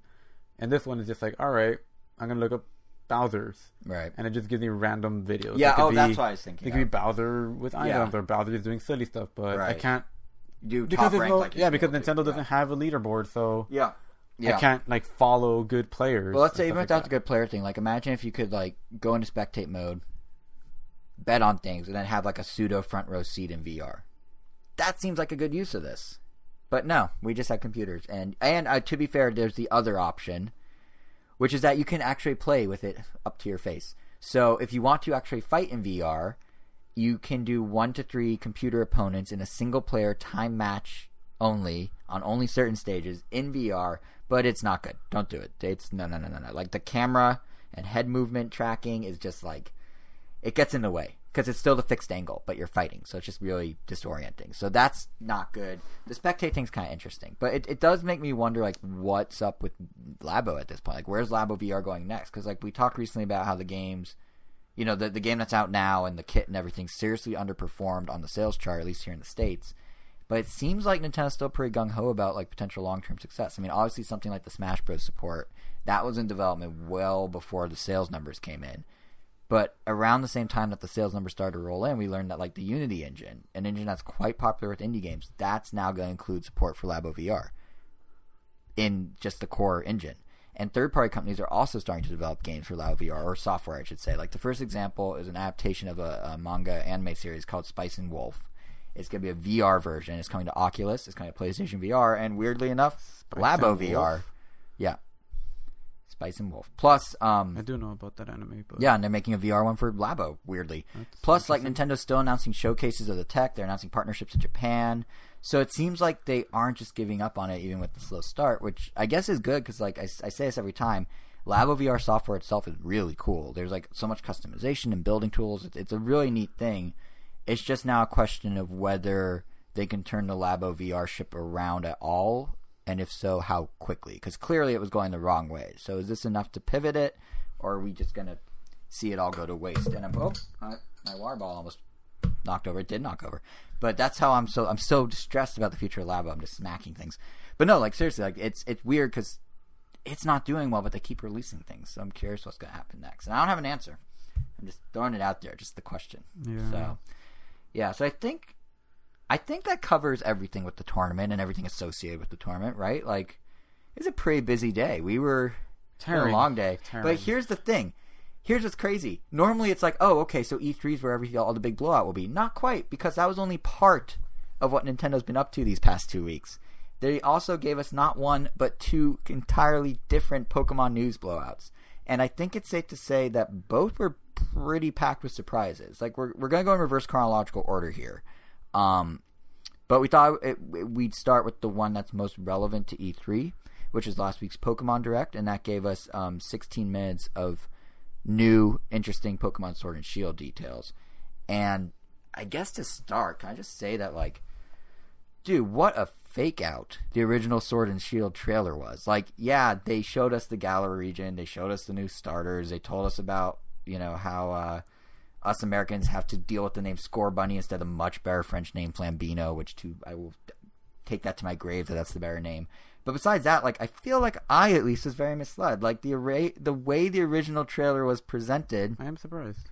Yeah, you were misled. You think? Because like, remember on this episode right after that trailer, I know you were very bummed out because you were like, oh man, they didn't show this, therefore the game doesn't have it. Yeah, and I was like, no, it wasn't even they didn't show it. It was like they showed the opposite. Like they showed a game that was very similar in concept and structure. Which again, I know, and you were saying like, oh, they introduced these mechanics like the roaming Pokemon, and they didn't show that. So yeah, or like, why is it so linear and stuck to the camera angles? I mean, literally, they showed this for the whole game is like that. Yeah, or like, because normally up to this point, that has been the case. And my whole thing has always been the first trailer never shows anything. Yeah, and you were spot on. And sure enough, you were spot on. Because like I was even making things like obviously they weren't showing it yet, but medieval looking Pokemon or like British Pokemon, that'd be cool. I hope they do that. Like, you know, why does the camera look like this? Why is it not open like Breath of the Wild? Blah blah blah. Like just and then and that's literally what you told me. And I think they have now done all those things. I think the only thing that's missing, and who knows, maybe it'll still pop up. I'm clearly wrong about these things. Are Pokemon following you around like in Let's Go? But really, like all of the rest is here, and I was very pleasantly surprised by that. So I think given how wrong I was, it's only fair to turn to you first for Sword and Shield. Because, like, correct me if I'm wrong here, but none of the stuff I complain about matters to you in the grand scheme of things, right? Because you're just in it for the battles. No. Yeah, so with that said, like, let's start there. Let's start with the Sword and Shield Direct's battle information. So let's talk about battles. So they pretty much showed nothing. Well, what do you think of the whole Dynamax system? That's the thing, like... Kind of like the first trailer, like we don't really know anything that matters to me until like way closer into the game. Actually, before like all we know is like, okay, there's this Dynamax system which seems to act a lot like a Mega Evolution kind of crossed with Z moves, where for 3 turns, only 3 turns, your Pokemon goes super mega ginormous, and all your attacks become max moves, and they have crazy effects. They're just a lot stronger. It's unclear whether your stats besides attack also improve. But essentially, it sounds like it's a turbo button for like, all right, for 3 turns, I hopefully better kill as many things as possible, which is kind of what Mega Evolution was supposed to be. It's like you just kind of evolve temporarily to this tanky thing, but it's like once per game, and only one Pokemon. But once per battle. This one. They obviously didn't say anything. This is just speculation, but they did say it was once per battle. But because it's only 3 turns, and because it appears to work on any Pokemon, this kind of feels like you have to have a special in-game item to be able to trigger it. So just like Mega Evolution. Yeah, exactly. But just throwing out there. It does kind of sound like this is their way of, I guess, giving everybody a Mega Evolution without giving everyone a Mega Evolution, because Mega Evolutions were kind of like ways to buff Pokemon that they felt needed more attention, or that they felt like they needed to appear more on the competitive scene. Mm-hmm. And this way, I guess, technically any Pokemon can be viable now if you just trigger Dynamax on it, because then it's just going to be really strong and powerful. But I don't know. I'm kind of hoping this doesn't replace Mega Evolutions, because the concept is just very similar. But then that also just makes Pokemon battles really nuts, because I do hope Mega Evolutions and Z moves return, because I really love those mechanics. It was just interesting because you always see your opponent's team before you start a battle, and you have to pick your order based on what info you get from their team and vice versa. Yeah. So you also have to consider, they know who I'm sending out. They see I have a Pinsir in my team. It's common knowledge that if you have a Pinsir, they're obviously going to Mega Evolve. Yeah. So where do they think I'm going to put them? I have a Blastoise. Or I guess you could even do it the other way. I have a Blastoise and a Pinsir. Oh man, which one is the one that's going to Mega Evolve? Which one is the one that has the Z move?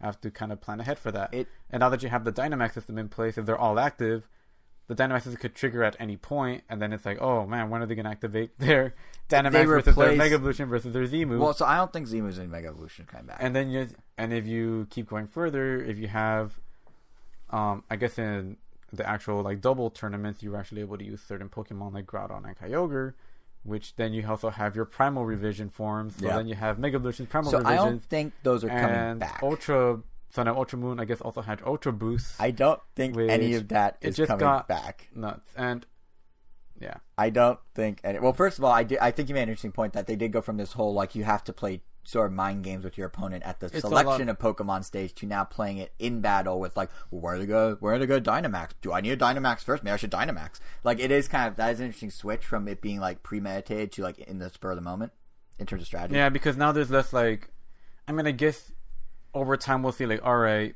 when you just see the team composition, I guess it almost just goes back to normal. It's like, they would either Dynamax here with this Pokemon because they're a good one to Dynamax with, or I guess in a pinch, they're just going to use it. I don't think the others coming back. And you know why I don't think that? I feel like Game Freak... Because if you think about it. So they have Mega Evolutions and they have Ultra Boost and they have Primal... to bring back Mega Evolutions back for Sun and Moon, there was literally nothing in the story or anything that even like acknowledged it until you beat the game, and it's like, oh, here are the Mega Stones. That's it, basically. Yeah. So here's my thinking. I feel like Game Freak, and Game Freak usually never likes to let go of any designs of Pokemon, and they have way too many Mega Evolutions. Here's my thinking. I feel like Game Freak has switched or is about to switch from expanding core mechanics to just overlaying the base battle system with new gimmicks. Like, don't get me wrong, Pokemon's always had gimmicks since day one. I mean, we have fashion shows, we have secret bases, we have all these things. Like, you name it, they have it. It's all weird. One game will have it, the next game won't, then the next game will again in some other form. Like, Pokemon Me went through like 5 iterations that all are separate but kind of similar, but also kind of gimmicky, which is kind of what like some of these things feel like. They're separate but kind of similar, but kind of gimmicky. But up until like maybe Z moves and Mega Evolutions, I feel like anything they added, correct me if I'm wrong in your opinion, but anything they added to the core battle system always was like a key layer that stayed put. New types, new effects, team battles, like not things like Pokemon morphing, Pokemon change, just like very simple, like there's a new part of the like rock paper scissors types, or there's a new structure to battles. I mean, this goes along with it. It's just another thing. But here's the thing. Then at some point, it switched from being a thing that was on top and stayed that way no matter what. Like, it's not like, because you're saying, Mega Evolutions didn't come back till after you got through the main story, but it's not like team battles where like these aren't a thing until you beat the Elite Four, and then, hey, now they're a thing again. They were just there. They were just, like, part of the core experience at that point. And I feel like they're now treating the battle gimmicks, and I don't know if this is going to, if Dynamax is replacing anything. My gut feeling is because I feel like they're starting to treat battle gimmicks how Mario and Zelda work. I hope they don't, but I'm pretty, like, this is just, you know what I mean, though? This is my gut feeling based on what they always seem to do. Yeah. I'm fairly confident that everything is going to make a return. Because every time they have their big tournaments and stuff like that, the first year's tournament, the first like Pokemon National or Invitation or whatever they call it, they always limit it to the first 150 Pokemon or the first like the core Pokemon of the game. So you're not even allowed to use Pokemon you transfer from any bank, and they also just limit it to just the core rule set. So when Sun and Moon came out, you can't use any Mega Evolutions. You only had to use the Alolan, and that was it. So I think they're reaching the point where you kind of go a year with only using the new mechanics, and then they're like, okay, now you can use everything else. For the previous year. So for 1 year, like the low-end forms were the only thing you were allowed to use right, for but then they brought them back. Well, I mean, they were always available in game, but you couldn't use them competitively. I'm thinking they're gonna go further with that because I'm to run with my Zelda Mario example, and the reason I'm thinking this is because let me back up. The reason I'm thinking this is because if you look at Dynamax, it's also completely different teams. I mean, than Mario Run. No, I'm not talking about Mario Run. Mario and Zelda. Think about here. Well, let me explain that analogy. Let me explain that analogy, and then I'll jump to my theory on Dynamax. So look at Mario and Zelda, right? Because like in Zelda, up until maybe Breath of the Wild, you always had the same basic thing of you solve puzzles and dungeons. Done. So Pokemon, you have battles. Done. What? They're literally reverting back. No, but hold on. Let me explain what I'm getting at. What they did in Zelda is they switched up what happens on top of that. So they're always battles, and now they're gyms, and now they're not, and now there's none of that. But the core gameplay was always you do battles, and then, or in Zelda, you solve puzzles, and then you're like, now you do it with a musical instrument. Now there's no musical instrument. Now there's time travel. Now there's no time travel. Now there's motion control. Now there's no motion control. Now there's time limits. Now there's no time limits. Or like look at Mario. It's like now there's a water pack. Now there's no water pack. Now there's a hat you throw. Now there's no hat you throw. Now there's gravity. Now there's not gravity. Like it was like it seems like Pokemon could very easily slip into that pattern where it's like now there's this thing. Cool, and it sounds like competitive play already does this for the first year after. Cool, there's this new thing. That's what we're focusing on. Okay, we're done with that thing now. We're going back to the basics with a different new thing. And the reason I'm saying that is because if you look at Dynamax, at least on a surface level, it's a lazy Mega Evolution. It is. You literally described it as such. It's to me, it's what spirits are in Smash Bros. Is a quick means to an end to accomplish a thing that you don't have the resources to do because you're focusing elsewhere. In this case, they're focusing on the big open world. They're focusing on like the max raids. They're focusing on all this other stuff. They have more new Pokemon, so instead of designing more Mega Evolutions, they just made everyone big. So they can easily drop Mega Evolutions. They just click and dragged everybody up. Exactly. They literally use the resizer tool in Photoshop. So my thinking is they're at a point, and you're sort of backing this indirectly by saying they're already doing it in the competitive scene, but they're at the point where they're just like dropping features. So if they have a feature that's basically another feature, but easier to scale up and include more Pokemon, why would they have both? Unless they do it as a post-game thing, but that's a whole nother story. No, but they never completely drop them. They like every single game always includes everything after the first like major tournament. So maybe they are still there. Like they'll introduce something new. Yeah. Make you only use that new thing, but then right after that, it's pretty much everything that they've introduced. Everything that they've introduced to that point, you can use. Essentially, saying like when Omega Ruby and Sapphire came out, you can't use Charmander because you can't normally catch them. So I mean, it's not like they're gonna say you can never use Charmander in that game. Like after that first tournament, now you're allowed to use Johto Pokemon and stuff. It just comes with them. Yeah, but those are like slightly different than changing battle mechanics.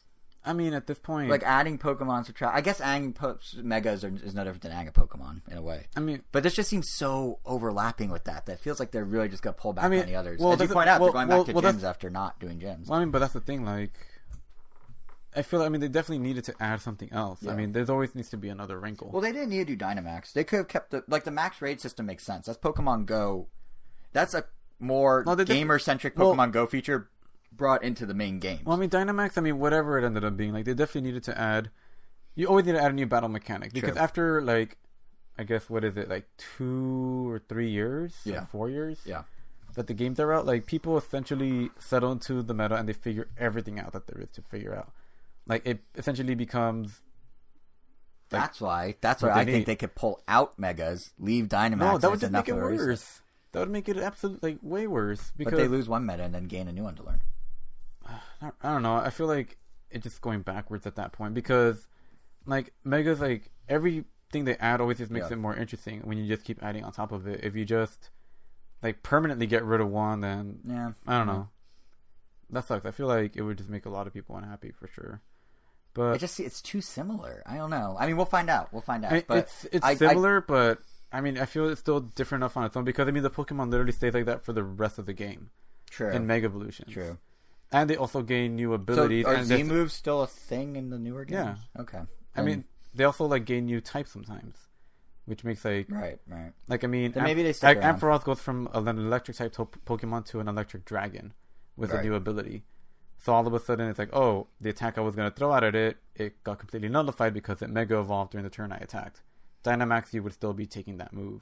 So maybe the better way of looking at it from my angle then. I mean, the only reason I compared it to Mega Evolution is because it just seems like a one button press to buff up your attack. That's exactly what it is. Which is kind of what Mega Evolution did, but for the most part, but there were also a handful of Pokemon that didn't get like attack boosts. Right. Like they just became more specialized in certain ways. Like there's Mega Slowbro, who was more of a defensive, became like a huge tank, like just a wall that you couldn't really budge. So maybe the better way of looking at it, to go back to the Mario analogy, is you know how like Mario games, they introduce stuff and then there's the whole like, you beat the game, not Odyssey, the other ones. You beat the game, here's like way more challenging stuff that's also kind of throwbacky to normal Mario things. Maybe it's like that. Here's the main thing in the main game. You beat it. Good job. Here's everything else you remember. Well, which is what you were saying. Yeah, that's literally what I said. Yeah, no, but I'm saying like maybe that's exactly what they're going to do. Like maybe Dynamax will fall to the wayside once you beat the main game, and then that's what I thought was going to happen. Coming around to your point is what I'm saying. Yeah, after the first year, I mean, and that literally only applies to the tournaments. Like once you beat the game, you'll get to unlock everything, and it's pretty much just normal. You get to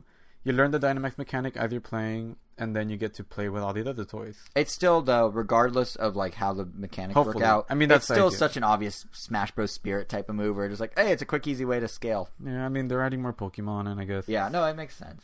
They're definitely... And the wild area is no joke. And they have to add that many more animations, and... I mean, they're definitely spreading themselves very, very thin the more of these they make. I mean, and that brings us to the wild area again, because, like, that's a very big focus of Sword and Shield, and naturally the development resources that Game Freak has, and it's like I was saying at the top of all this, it is the direction I wanted to see him go in, to kind of reinvent it in a Breath of the Wild sort of way.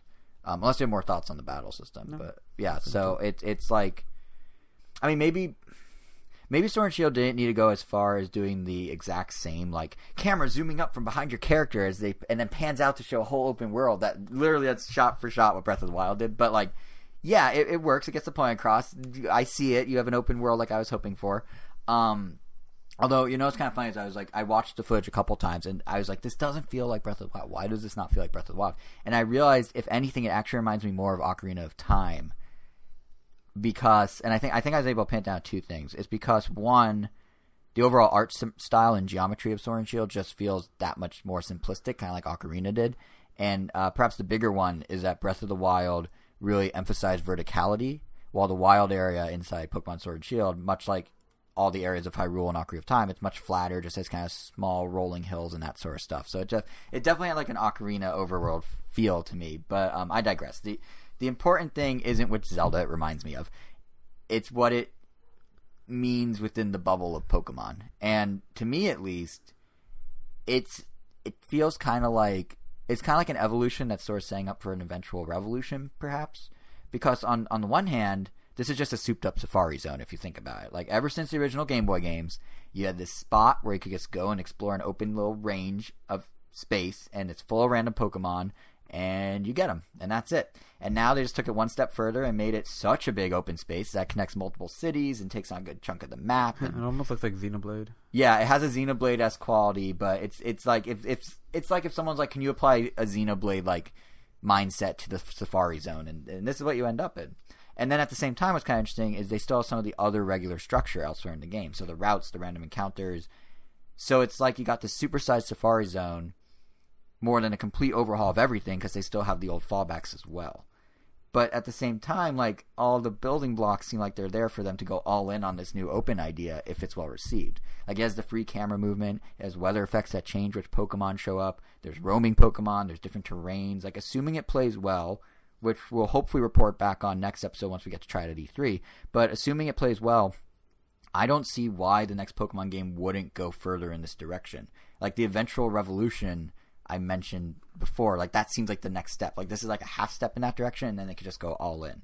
And I'm kind of curious to see, like, just how far, even within the context of Sword and Shield, it'll actually go, because there's already so many questions the wild area raises. Like, they were saying it can connect multiple towns, right? So does that mean you're not stuck in the usual linearity of town progression in this Pokemon game? Does that mean, like, the story isn't quite as linear? Or, like, maybe you have to go to certain towns to trigger stories, but what if you go to a different town first? Does that somehow, can the story unfold in multiple branching ways as a result? Like, if not, how do they plan to gradually open up the world? Because in old Pokemon, it's very easy, like, you just go from Route 1 to 2 to 3 to 4, etc., etc. But, like, if you have free reign in the wild area for at least, like, a third to half of the map of the game, how are they going to open it up? Is it going to be, like, invisible walls? Like, are they going to have a logical barrier? I'm really curious to see it. And not only that, but, like, what would that mean for the other... what does the success of this mean for the other big new thing within the wild area, which is the max raid battles? Because this, too, in my mind, is a good evolution with a potential for, like, a revolution. Because in the same way that, like, Let's Go took the core casual friendly mechanics of Pokemon Go's catching, Sword and Shield is kind of taking the more intense aspect of Go, which are the raids, and fleshing them out to a much bigger thing inside Sword and Shield, which is kind of interesting. Like, in fact, the way they emphasized it, the way they emphasized that worked. It's local play. Yeah, you could take your Switch and just go on a raid together. It's like, oh, it really sounds like Nintendo's like, hey, are you doing raids in Pokemon Go? Bring your Switch along, and then you guys can also do a max raid in Sword and Shield. Like, they go hand in hand. I mean, obviously, it has online too, but should this prove to be popular, I'm just curious, like, is this setting up for something much bigger in future games? Like, right now, how it works is this. You're in the wild area. You and up to 3 others can work together to take down a Dynamax Pokemon that stays Dynamax the entire time. If you succeed, then you get the chance to catch it with a special giant Pokeball. So basically, it is the Pokemon Go raid concept, just inside the in-game world. And it's both online and off. So imagine if a future Pokemon game lets you form raid parties to traverse the entire game. That seems like the next logical step. We're kind of going into Monster Hunter territory, but, like, would that be something Pokemon does? Is that something we want it to do? Like, would it be a cool enhancement that could have its roots in this concept in Sword and Shield? Or is it, like, it kind of depends on how players feel. And, like, I mean, would you want something like that? I don't even know if I would want something like that. Like, I don't know if I want the whole game to be, like, a raiding party, but it seems like this opens the door. If these Pokemon have, like, say 50% to 70% of their IVs perfect, then I'd be down for that. Because but if the whole game was structured around that? I mean every game seems to make making your Pokemon competitive easier and easier. Yeah, because they understand there's the yous of the world and there's the me's of the world, and they get it. To the point where, like, it went from, I felt like the game actively encouraged you to cheat or to use, like, hacking devices, because it just went out of its way just to make it a pain in the ass, even though, like, it's something that shouldn't take that long if you know how to make a good team. But then as time went on, now I'm in the completely opposite end, where I feel it's I don't know. It just feels really good just to be able to, breed your Pokemon. Which is funny because you were so passionate about not. I know. I wrote an article. You wrote an article about it on the site years ago. Keep in mind, this is like this is Diamond and Pearl generation. Yeah, this. I mean, I could find one. The actually no. Written. Yeah, it's like somewhere between that and. So you did a complete 180 on that entire concept. Oh yeah. No, I think this was X and Y. No, yeah, it had to be X and Y. We didn't exist in the Diamond and Pearl. No, yeah. I've since 180 completely, like right before Sun and Moon, probably around Omega Ruby and Sapphire. Because you're just fed up with not being able to just battle. Well, actually, no, it was Sun and Moon that completely turned around because they created so many in-game mechanics that by the time, like, when the game came out, it's like, oh, okay, cool, I have all these perfect Dittos and whatever that I'm going to use to make the perfect Pokemon. Hey, question. Was your article for or against? Because I just found your article, How Hacking Keeps Pokemon Competitive. So I think you actually wrote this as you changed your mind, not before you changed your mind. And that hacking is good. Right. How hacking keeps Pokemon competitive. Yeah, now I am, you shouldn't hack whatsoever. Oh, so you did flip. Sorry, I got backwards. Yeah. You wrote this, if you're wondering, May 13th, 2014. Folks, you can go read it at ramtown.com, look for extra How Hacking Keeps Pokemon Competitive to hear his now opposite opinion. Yeah, I mean, I feel it's true for the time because obviously it was written at the time. And I love my analogy where it's like you have a chess piece where the chess pieces do exactly what they normally do, but in the tournament they ask you to carve your own chess pieces from wood and whatever, by hand, and it takes forever. Even though I'm sorry, what chess tournament requires you to carve your own? No, that's why it shouldn't. Like, you're saying if they did, okay? Yeah, it's like why can't I just use like the chess piece I already know works? Right. But, yeah. But anyway, interesting. Yeah, but like since they made it super easy to beat these Pokemon now, it's like. It makes it it's just another rewarding layer on top of that. Right. And I'm hoping Dynamax Pokemon in the sense, like, or at least the raid ones, or I guess if you find them in the wild, like, just make that process even easier. Because usually it takes a while to get a perfect, like, a strong Pokemon, and then you take that one and you breed it to make another strong Pokemon, then you breed it to parents, and blah, blah, blah. It just keeps going until you get the perfect one. Right. And if these Mega Raid ones pretty much expedite that to make it like, oh, there's a Weavile raid. That'd be awesome. Cool. I could just catch that one, and then I'm pretty much good on Weavile. I guess my thinking is, what if it goes one step further? What if just the bigger Pokemon you can only catch in these raid scenarios? Not necessarily Megas with big. Well, no, because then I guess you're still on board with it. Yeah. Well, yeah, because the whole idea would be to catch these powerful Pokemon and then breed them. Because assuming they keep going with this trend, you use the item called the Destiny Knot, which transfers all their stats to the next Pokemon, so you could breed the correct. So you're all for if they move towards a Monster Hunter style system for a lot of Pokemon. Yeah, because it expedites. Because if the stats are what I assumed they would be, or what I hoped they would be. It's like, because I don't actually have... Because to me, it's just a means to an end out. Yeah. Right. I don't actually have an opinion on what direction I want Pokemon going, but I do feel like this opens the door to doing that. Like, something as simple as porting over a feature from Pokemon Go becoming something that, like, is a catalyst of change in the entire game in a major, major way, with the raids, which are only possible with the wild area, which is only possible with the open world, which is all kind of happening at once in like a test case right now. Like, I'm really curious if they go further, because you don't build a free moving camera and this entire idea to have it be a one and done in half of a Pokemon game. Like, this is a test bed, so I'd be curious where it goes. But yeah, I don't know if I'd actually want it. Like, I think the Max Ray idea is cool. I think the Dynamax. I keep wanting to say Duramax. Duramax is a Chevy truck engine. Dynamax is a giant Pokemon. I keep wanting to call them Duramax Pokemon. But anyway, I think, they're all kind of relying on each other. That's one thing that's really interesting. Is like, I don't know. This is a very chicken and the egg thing. I don't know what came first. Did like the giant Pokemon come first? Did the raids come first, which are made of giant Pokemon? Did the open world lead to the raids, lead to a giant Pokemon? Like, it's such a weird triangle. And it's fun because it's not just like the Pokemon or the gameplay themselves that are making me think this. It's also like, I'm really curious how they settled on Britain. Because, like, they running out of places. Well, no, because think about it. Like, if you look at some of they went to Australia, are all the Pokemon going to be super scary there? They're not all scary animals in Australia. I petted albino kangaroo. He was very friendly. And I held a koala, and he's very friendly. They're also scary. I know. Well, these weren't. But no, I am kind of curious. Like, how did they sell in Britain? Because here's another thing you have to think about. So they have giant Pokemon, right, which are somewhat maybe inspired by open world, or maybe it's inspired by raids, which inspired the open world. Like, I don't know the order, but then they have stadiums. As you point out, gyms are back, and stadiums. The idea of these big, massive stadiums and sports being a huge thing, like. That's a very European thing. Like, the stamps are modeled after soccer stamps. So they had to have the idea of, oh, we're going to do these giant Pokemon. We're going to do it in Britain because Britain loves football. And we're going to do it there. And it's going to be like these massive stamps that the Pokemon can't be contained in a normal gym in. So they'll be in stamps. And then all our characters will look kind of like these British, like, hybrid of, like, hype beast and like an old school British royalty. Like, we'll give them like high pants and a snapback, and like the snapback will have a crown on it, but we're also gonna give them a royal looking cape, except because we're now in football country, we're gonna put logos on the back of the cape like it's a sponsored jersey that says Herbalife or something. Like, this is brilliant. Like, how did all that fall into place? What led to what led to what? Because usually it's pretty clearly like, we're gonna do Hawaii, let's make the Pokemon tropical, or like, we're gonna do France, let's make everything look kind of European. But all the gameplay systems are so dependent on each other this time. It's really interesting. I'm curious like how they pitched this or how they reached this or like what sort of brainstorming session that was. But we'll never know. It's funny they ever released like little documentaries with directors' right? commentary. Well, Game Freak's starting to do that. They're doing like behind the scenes retrospectives, but they're all in Japanese and stuff. Oh.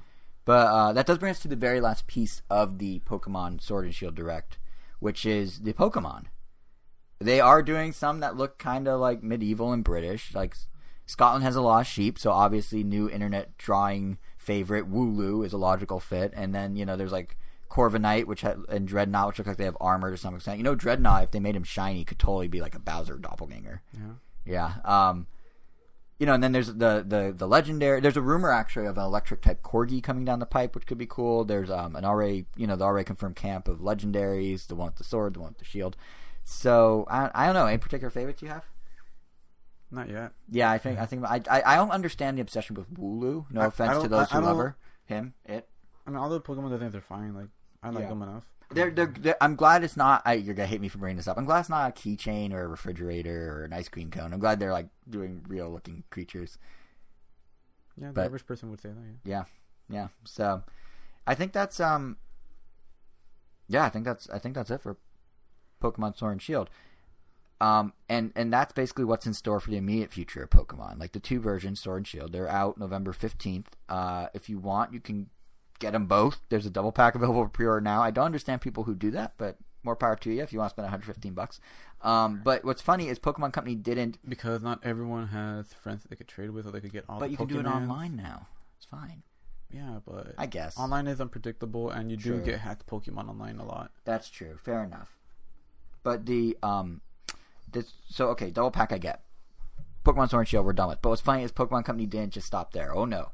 In what may seem counterintuitive in a chronological sense, the week prior to the Sword and Shield Direct, they held a separate press conference to discuss what they'll be up to after Sword and Shield. Because, that makes sense. First you announce the thing that's further out, then you announce the thing that's closer in, right? But, actually, now that I think about it, they straight up teased Sword and Shield's Dynamax system in the press conference. Did they? Yeah, like at one point they had the CEO of Toho on stage, right? Because Toho, they handled the distribution of Detective Pikachu in Japan. And he went on a brief tangent about the new Godzilla movie coming out, which they also did make. And it was kind of like, please go see it.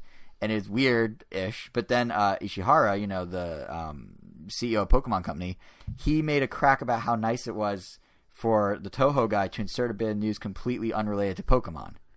Except it wasn't, because he's talking about giant monsters, and then literally 7 days later, Pokemon's like, guess what we have now? Giant monsters. So it's like a weird little, like, if you look back at it, it's like, oh, that was sort of a hint, maybe? Not really a hint, but just kind of a little fun with it for the fans to know retroactively, I guess. I don't know. But anyway, that's just really the tip of the, like, bizarreness iceberg that was this conference. And yes, that's a term I've just coined. The conference as a whole was very much just, in my opinion, was very much just the Pokemon Company declaring this is what the future of Pokemon will look like, without actually showing much of the future of Pokemon. Like we saw stock photos, we saw logos, we saw some very nice pictures of the Pokemon shirts, which, by the way, that may have been the single coolest thing out of the conference. The Pokemon shirts look great. Like, aren't they nice? Yep. Did you order some from Japan, or are you waiting until they come to America now officially? No, we ordered some a long time ago. When did they get here? These shirts have been, I guess, a thing for, I want to say a couple months, at least like towards the end of last year. Yeah. And I mean, you could have, and the funny thing is that site has a full English version that lets you pretty much go through the entire process. Now they're just going to until you get to the last page where it says, if you live in the U.S., we do not ship there, but stay tuned for an announcement. So, like, we knew they were already coming for a while. But they're really cool. You could fully design everything, and you could pick designs from all 151 Pokemon. That's what's so cool. And you can pick long sleeve, short sleeve. Yeah, you could pockets.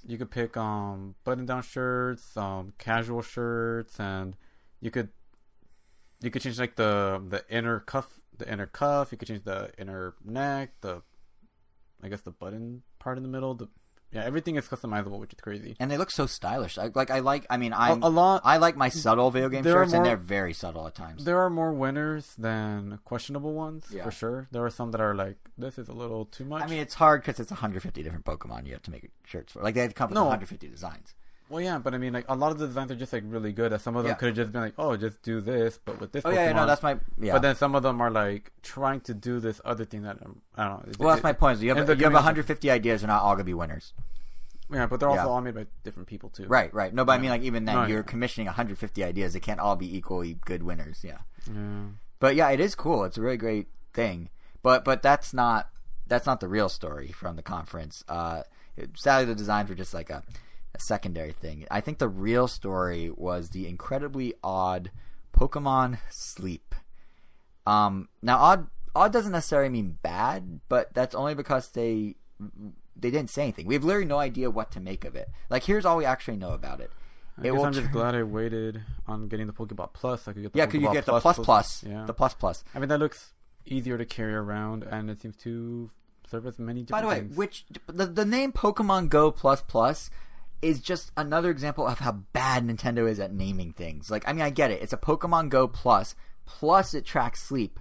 But there's got to be a better name. Got to be a better way to convert Deluxe. Or like the Pokemon Plus, like the Plus Pokemon Ultra. The Pokemon Sleep Mask. That's not a mask. Yeah, they could call it like the Pokemon Ultra Go and sleep and go, sleep and like. There's so many things they could have done, but Pokeball Dynamax. Yeah, the Duramax Pokeball for your Chevy truck. No, but what we know is they have this device, and it will sync up with your phone through Bluetooth, and it will transfer information on your sleep time, your wake time, and your general sleep patterns by using an accelerometer in the device. So it's everything the Pokemon Go Plus does, plus an accelerometer in this little Pokeball disc-shaped thing. And that's all we know. They're gamifying sleep. Somehow, sleep time, wake up time, all that will have gameplay elements and reward you for how much you sleep and how well you sleep. And I don't know what to think of this. What do you think of this? Like, what could this even be? Like, how do you turn this into a game? I know Sony had Wake Up Club at one point on PlayStation, but like, it's pretty easy. What are you thinking? So, like, my Wood Things Watch pretty much already does this, just without a game. Okay, yeah. But they essentially give you a score every day for your sleep. The closer you get to 8 hours of sleep versus how much time you're in deep sleep versus light sleep versus, like, how many REM cycles. But, like, how's that become a game? Well, that's the thing, because the whole point is, like, to give yourself enough time to sleep. It's discouraging staying up late and waking up late. So but how's that turn into a game? You're like saying everything that's just continue. I feel like you're going somewhere with this. I cut you off.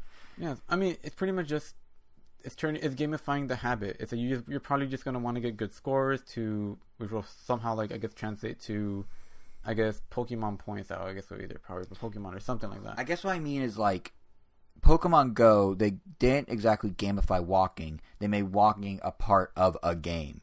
There's a difference between gamifying something and using something in a broader game. And it sounds like, and I think you're right, it sounds like with this, they're gamifying something, not making something otherwise they would have just incorporated it into Pokemon Go. Well, it's a different dev team completely. I know. Yeah, that's what I'm saying. Like, ideally, it would just be a part of Pokemon Go, so it's like, oh, cool, you get beneficial points. Maybe you get some coins, or you get some items or more rare items for actually having proper rest. But that's just like a badge system. That's not a game. Well, I mean, yeah. I know it's weird. That's the thing. Like, to me, there isn't much you could do for sleeping. I know, and that's why to me this whole thing screams like this thing screams that the Pokemon Company wants to make. I think it's a good idea. I'm saying that's. Oh no, I know. I'm not saying it's a bad idea. I'm just saying I don't think it's. I think the Pokemon Company, what I was trying to say is, I think they want to make Lightning Strike twice. And I think they think this is the way. Like, they found huge success with Pokemon Go and how they integrated walking into a full-fledged game.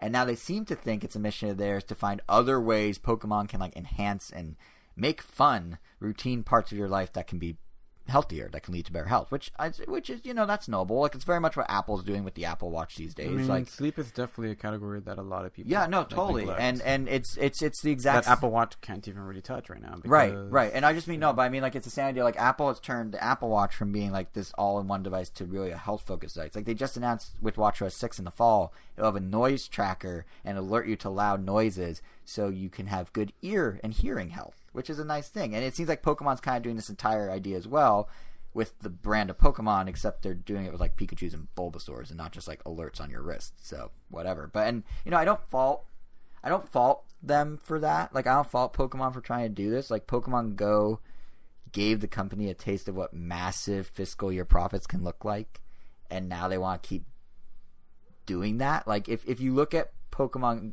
Company before Pokemon Go, they were bringing in like $10 to $18 million per year, depending on which year it was. Then Go hit, and it jumped to $143 million. That is a factor of 10. In the second year of Go, it crept back down to a still decent $80 million, like still respectable. But then it was just announced that this past third year that Go was out, revenue climbed back up by 50% to $124 million. And that's in part due to Go, but it's also thanks to renewed interest around the brand that Go contributed to. Like, it's no coincidence we have Go, Let's Go, Sword and Shield, more merch than ever, a Detective Pikachu movie, other mobile games. It's no coincidence all this is happening at once. And it's all rolling out together like this is definitely strategy. And I think they just want to keep that money train going. It's why they spent, a huge chunk of money on teaming up, or I assume they spent a huge chunk of money because it's not cheap to team up with NetEase in China. Like, they're bringing Pokemon Quest to China. It's the first Pokemon release in a huge untapped market, and they're having NetEase, which is one of the country's biggest mobile game companies. They're having them be the ones to localize it and distribute it. And I'd say that mindset, this like, oh, we like this newer money we're making, I think that's the driving force of why Pokemon Sleep exists.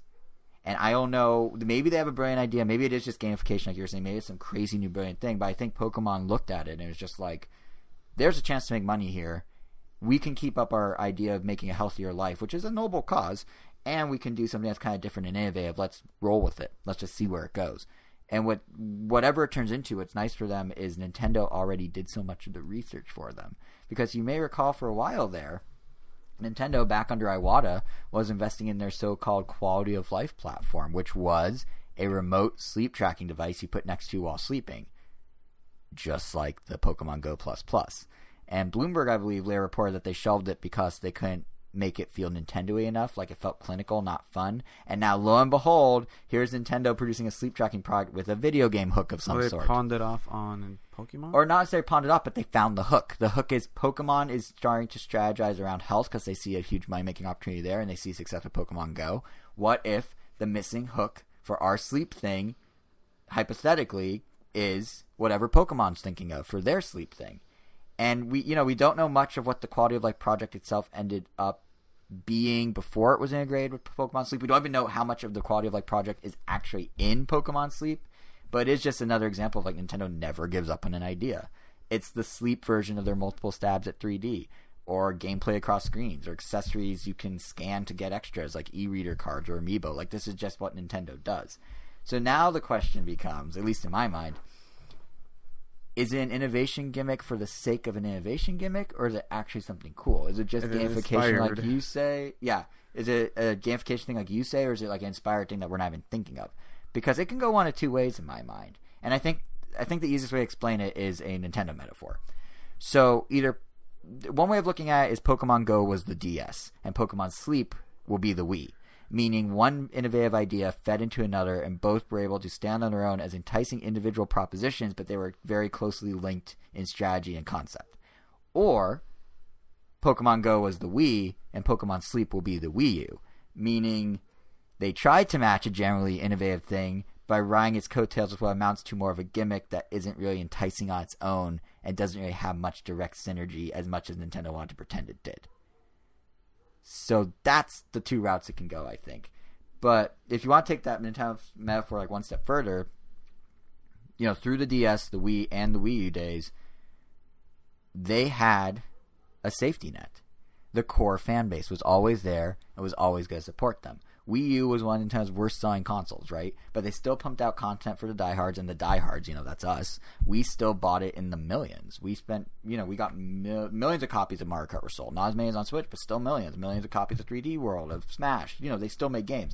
And it seems like Pokemon Company, whatever Pokemon Sleep is, they, for every oddball decision they decide to do, they're still doing things that will generate interest and money from those core fans, from the diehards, from us. And that's really what I feel like the rest of the Pokemon press conference was about. Like, they're like, here's a crazy pipe dream idea. Like, what Pokemon Sleep is a big thing.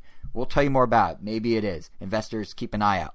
But just in case, here's a bunch of other things we guarantee will make money and resonate with fans and will be fine. And I think the most obvious one of those is the upcoming Pokemon Home service, which will let you connect your Pokemon Bank, your Pokemon Go, and future games like Sword and Shield into one big database for moving your Pokemon to and fro on your smartphone in the cloud. Just be aware that the to and fro only applies to Sword and Shield. That is true. You can move everything into Bank and only back and forth with Sword and Shield. That's a good point, yeah.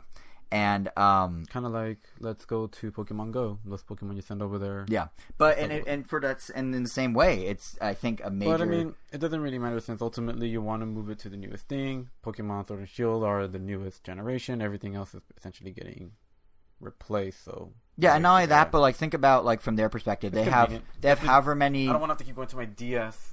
I agree. Every time I have to. It is nice that they're finally bringing everything up to speed. The fact that I have to go back because I haven't touched Pokemon Bank in years, like, I have to pay $5 just so that I could grab my Pokemon and retrieve them. And don't even and never mind the fact $5 a year, which isn't that bad. And never mind the fact that, like, there's us core fans who want to use it that way. Think of the other entire fan base of Pokemon Go fans who are very core to that huge revenue Pokemon companies now making. This is another way to convert them out of Pokemon Go and into other Pokemon properties. They can get them into Sword and Shield. They can get them into Let's Go in a way on their phone that they're more comfortable with, maybe, than trying to sync their phone to their Switch. Like, there's a lot, future projects they haven't even announced yet. There's a lot of opportunities here. And yeah, let's say it's $5 like Pokemon Bank. That's just guaranteed money for the Pokemon Company from two different avenues: Go players and us core Pokemon fans. Like, $5 a year. Yeah, it's easy money. What I do find interesting though about Home is you actually will be able to manage Pokemon trades right from home, locally and online. Like, you could just do it on your phone, which is really, really awesome. Correct me if I'm wrong. Haven't they had limitations on trading in game up to this point? Like, every game had something you had to get to this point, you had to do this thing, and then trading opens up.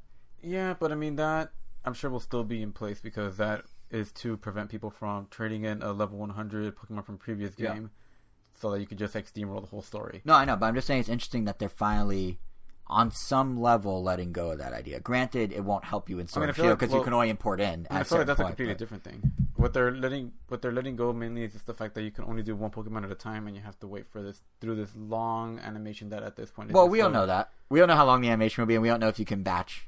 They didn't say that. Okay, You're assuming, which is a safe assumption. I would agree. Well, regardless, it's still a million times more convenient doing it on a phone wherever than doing it. It's just interesting to see the evolution, of trading, because it went from like being very limited to how you can trade, only friends in real life, to how you can like trade with friends but online, to how you could trade with anyone through the global system, through how you could, there's still restrictions on when you can trade, but then you have the smartphone app that you pay $5 for. Yeah, just trade when you want. It's cool. Like, I don't think it's like game breaking, because to your point, like in the main games you'll still need to get to the point where you can unlock the ability to import, but it's interesting. It's an opening up that Game Freak hasn't really done before with Pokemon.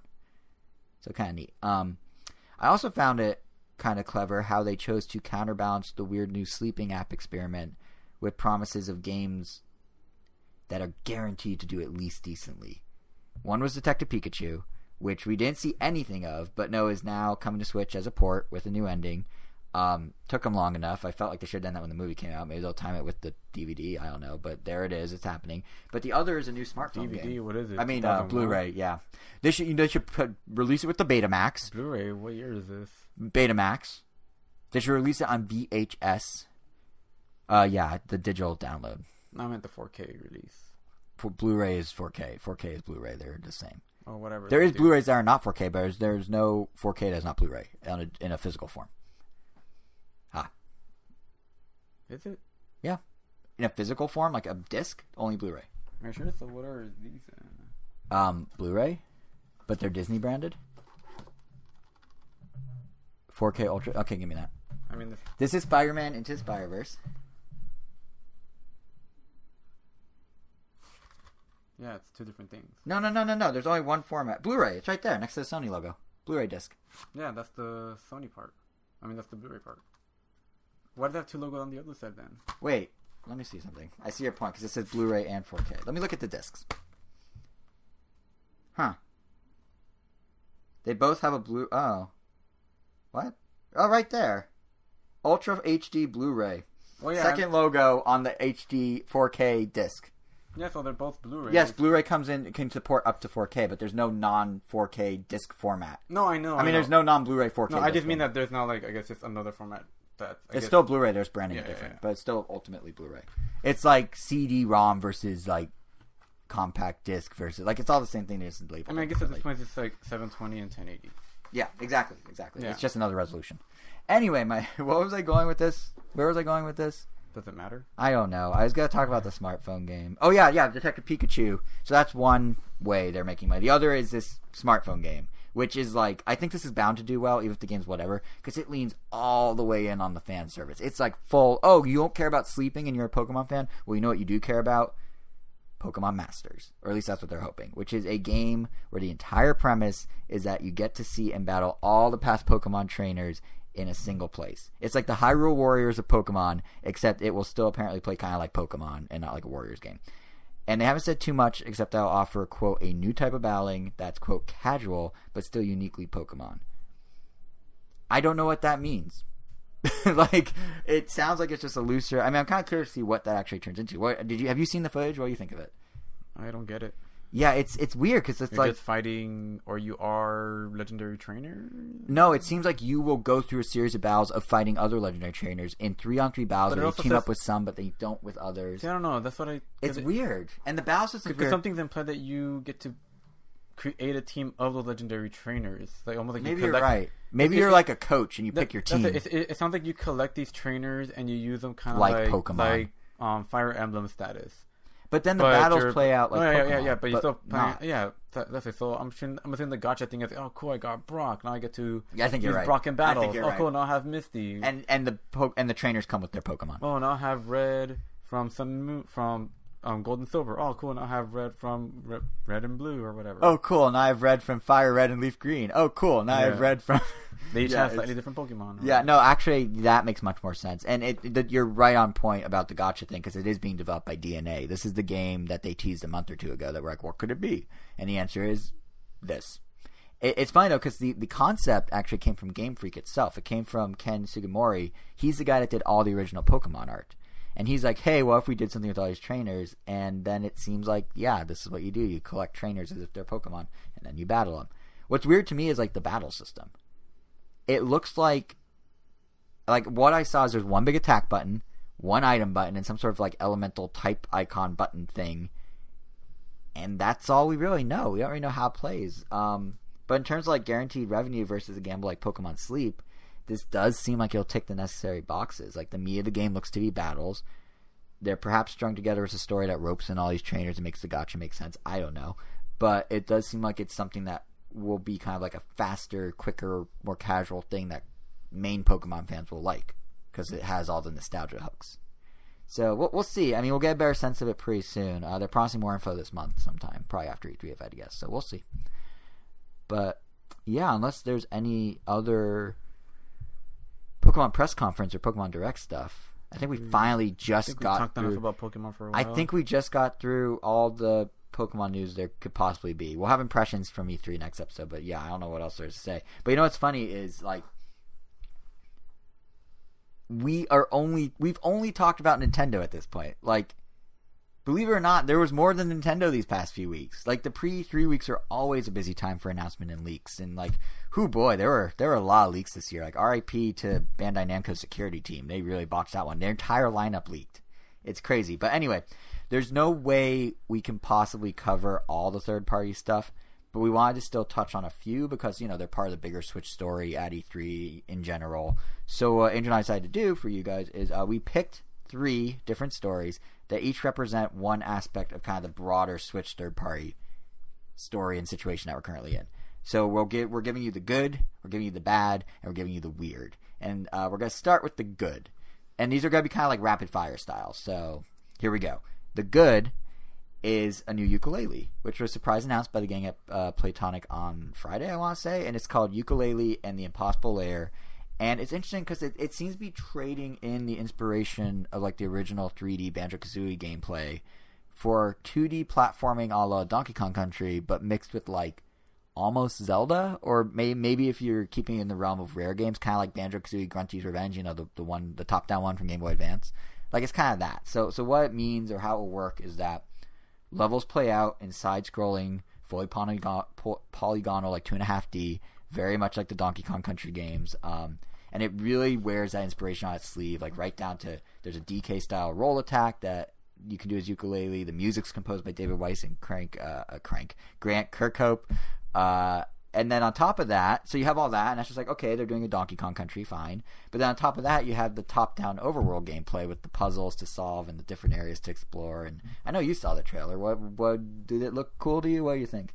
Yeah, I mean, it looked different. It looked interesting. Definitely has my attention, I guess. Yeah. I think what has my attention about it is the fact that the game... It's like they kind of backtracked from the Yooka-Laylee idea because they finished it. I mean, yeah, so here's the thing about Yooka-Laylee. It sounded like people were okay with it. I mean, I don't know. Here's my one issue, because I backed it. I have it. I played it. Here's my one issue. It does capture the Banjo-Kazooie vibe, the 3D thing, but the worlds were so big that there just was not much going on in them. It just felt kind of really like emptier. The feel of the controls. Yeah, it was also a little slippery. Yeah. But like, if you look at the camera had this really annoying habit of recentering itself behind you instead of just staying where you want it to be. And it gets really weird, especially when you're rolling. It's just, I don't know, it's really annoying. Yeah, and like, I feel like that, the bigger, emptier worlds, like, because the thing about Banjo-Kazooie, it was like, it had like kind of like 3D worlds to explore, but they're pretty tight and small. Like, there's a lot going on. You didn't have to walk very far without seeing much. Like, it was compact because it's, a smaller game because they had the tech that they had at the time. But it never felt that way. It never felt that way, but if you look at that versus Yooka-Laylee, where things are just massive and sprawling. In college, so it's not like I'm just... Yeah, no, I know, but like, it's just, compared to Yooka-Laylee, it definitely felt more curated, I guess you could say, the worlds. I don't know how to describe it, but what's cool with Impossible Lair, in terms of both the controls you're saying and this open world thing I'm kind of was concerned about, is like, at least theoretically, it's letting the Rare staff, the former Rare staff at Platonic actually flex their Rare Glory Day know-how, but within more restricted spaces that I guess they apparently need after all. Like, you've got... It's better to start small and then go big. Exactly. And they kind of were too ambitious, I would say. Because even... I mean, some parts, like, I feel like we mentioned, were well realized, but then there's stuff like the N64 filter that... Yeah, well, I know you hate that, yeah, but like, the thing I'm thinking is, like, so, okay, the controls were kind of slippery, let's say, the camera was kind of weird, and it felt like it was just lots of big emptiness. So how you solve that? Well, the side-scrolling parts have tighter controls by definition, because you can't do the camera issues in side-scrolling, it's side-scrolling.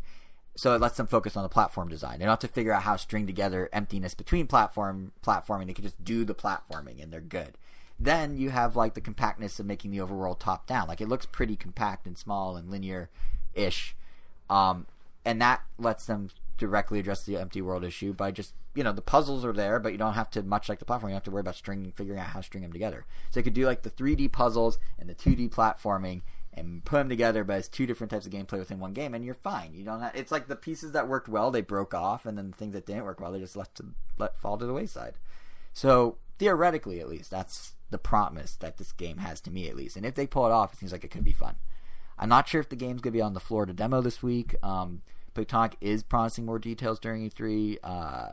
One way or another, we're seeing more of this thing. If we get a chance to try it, we'll, of course, share impressions. But that was the good, I would say. That was like a good example of a cool Switch game that kind of came up out of nowhere. That's interesting. I'm hopeful for. Yooka-Laylee had its heart in the right place. It seems like it's good. Just back that. But then up next, we have the bad. And the bad came today while we're sitting at the World Championships. And it was over at EA Play, which was going on across town in Hollywood. They were like, hey guys, FIFA 20's coming to Switch. Are you ready for the legacy game? And I remember when Jason first said, like, oh, FIFA's coming to Switch. And I'm like, oh, wouldn't it be funny if it's what they did last time, where it was just FIFA 19, but it was actually FIFA 18 in disguise? Yeah. And then I was like, they wouldn't do that. And then an hour later, they did that. Right? Yeah. So what is it? So what it is, they apparently have been doing this on PS3 and Xbox 360 for a little while now. They're actually called Legacy Editions, not Legacy Game. I misspoke. But the idea is, what if we gave you all the roster updates, all the new kits, all the new, cosmetics, but none of the new gameplay at all. Like, the big thing on the PS4 and Xbox One version is like a street football mode called Volta. The Switch won't be getting that. The Switch won't be getting anything except roster updates, and then they're going to call it Legacy Edition and call it a day. And it seems like it might retail for $10 or $15 less than the PS4 and Xbox One versions. But why is this not just DLC? Why are they not just letting you buy a roster update for $5 or $10 and call it? Like, I guess they're claiming there will be minor improvements or enhancements integrated in select game modes, but there's no new features. There's nothing new. It's like buying. It's literally like if you bought Super Mario Odyssey and it was called Super Mario Odyssey 2, and all it did was add the costumes. But they charged $40, let's say, or $35. And sure, maybe no, you can't even throw in the balloon thing, the Luigi balloon hunt thing, because that would be new content. So that's even more than what FIFA's doing. And it's just like, it's weird because like FIFA 17 was billed as being the full game on Switch. It was a huge deal. Nintendo had a big presence of it at E3 at their booth. It was a big thing. It sold well. It was like, oh, you can play FIFA on handheld. It's great. FIFA 18 came out and it's kind of like, well, it's basically what 17 was, but yeah, we updated the rosters. The gameplay's been refined. We don't have any major new modes in any of the FIFAs. So, it's just kind of a solid update, just like the other systems. They're like, all right, I guess. Sales weren't as hot. It didn't get as much attention from Nintendo. They kept accidentally promoting features on the Nintendo News channel on the Switch that aren't actually in the Switch version, so that was kind of a little bit of a mess. And now here we are. I guess I mean 18 and 19, not 17 and 18. But anyway, now here we are 20, and they're not even doing that. Now it's even less. It's just like, what happened? Like, obviously you guys sabotaged yourselves by making the last one weak, but like 17 was huge, or 18 was huge. Why? And 19 was whatever. Why is 20 now worse? They're like, oh, we're gonna make our own engine, and then and they're saying like there's still opportunity for growth. Like we're looking at what's best for the FIFA game now. It's like, this is not what this is what's best for you making it. We really found another way to kill the franchise so that we could say, oh, and it just sucks because like EA, it seemed like we were on the up and up with them. Remember those rumors they're gonna start supporting Switch more? Like Frostbite would come to Switch, and then like Unravel 2 was announced for Switch, and then like FIFA, as I was saying, FIFA 18 was a big deal on Switch. Now we're getting a barely updated port that they're overcharging for. It's just kind of a bummer. And it seems like a lot of Western developers still aren't fully supporting the Switch. Like, there's weird glimmers of hope. The Call of Duty Modern Warfare website, like the new one, Call of Duty 4 Modern Warfare 4, but the 4's cancel out, apparently. So Call of Duty Modern Warfare, on their website, in the source code, is the Switch. Again, this has happened before. Will it show up on Switch? Who knows? But, like, you'd think on a system that sells as well as Switch, Call of Duty would show up, or FIFA would get proper support, or like any of these things. But no, it doesn't. So I'd be really curious to see this week as E3 goes on, like what third parties are actually in the West specifically are actually supporting Switch outside of, say, Bethesda, because Bethesda's bringing a lot. They, we got Wolfenstein, we got Doom, we're getting Doom Eternal. They're probably announcing stuff at their conference, like by the time you listen to this. Yeah. So we'll see. So that's the bad. Lastly, the weird. And I can't believe I'm about to say this, but let's talk about SpongeBob. Specifically, SpongeBob SquarePants Battle for Bikini Bottom Rehydrated. Yep. We could be we could be talking about like other things, like Harvest Moon's getting a spin-off game called Mad Dash. I have no idea what that means. But no, we're going to talk about SpongeBob. Because I don't necessarily want the game. But THQ Nordic announced it as one of 2 games coming to Switch. As you point out, it's apparently a cult classic. So they announced this, and they announced a Darksiders spin-off called Genesis that's basically Diablo, but Darksiders. So that's a thing. But you'd think like Darksiders is a big franchise. That would get the attention. But I feel like all the attention everywhere was on SpongeBob. And I don't understand why. Like, why is the secret of this game? Why is it so popular? I don't know. I mean, everything I've ever heard about it has just been overwhelmingly positive. And yeah, like it's cool. I don't get it. And I mean, well, I don't know. I mean, I like SpongeBob around the time it came out. Like the first 3 seasons were really great. I never got to play this game. I used to watch SpongeBob all the time too. To be clear, I'm not anti-SpongeBob. No one can be anti-SpongeBob. I saw some footage of this game, but just never got around to getting it. But I have seen. I don't know. I guess over there they're just like watching a bunch of different like gaming YouTube channels. Like this game in particular, just kind of has just always pops up as far as like best games or best licensed games, best licensed this or Which whatever. So when this game got announced to me, I guess when I heard the news, it was like, oh, that makes sense, I guess, or it was bound to happen. I don't know. It's funny because like it seemed like I knew a lot of people would be really happy because this game does seem to have a very strong following. But it's funny because if I were to describe the game to you, it sounds like the most generic licensed game ever. You ready? I bet. It's a 3D platformer collectathon where you play as SpongeBob, Patrick, and Sandy, right? And you are fighting an evil army run by Plankton, and you do item collection and random mini games. They're all different in theme. That's the whole premise. Well, but somehow, like, it looks really good. Like, the 3D cell shading look, half cell shade look looks really cool in the remake, and, like, people like it. I mean, the premise for that, like, can make any game sound dull. I know. I mean, you literally just described Banjo-Kazooie and a bunch of other stuff. That's true. But, like, nothing, because I was looking at Metacritic, and, like, IGN gave it, like, a 7, which is good, but not great. And it's just, like, back in the PS2 GameCube days. It's just, like, what is it about this game? And I'm not knocking the game. There's clearly a secret sauce here I'm missing.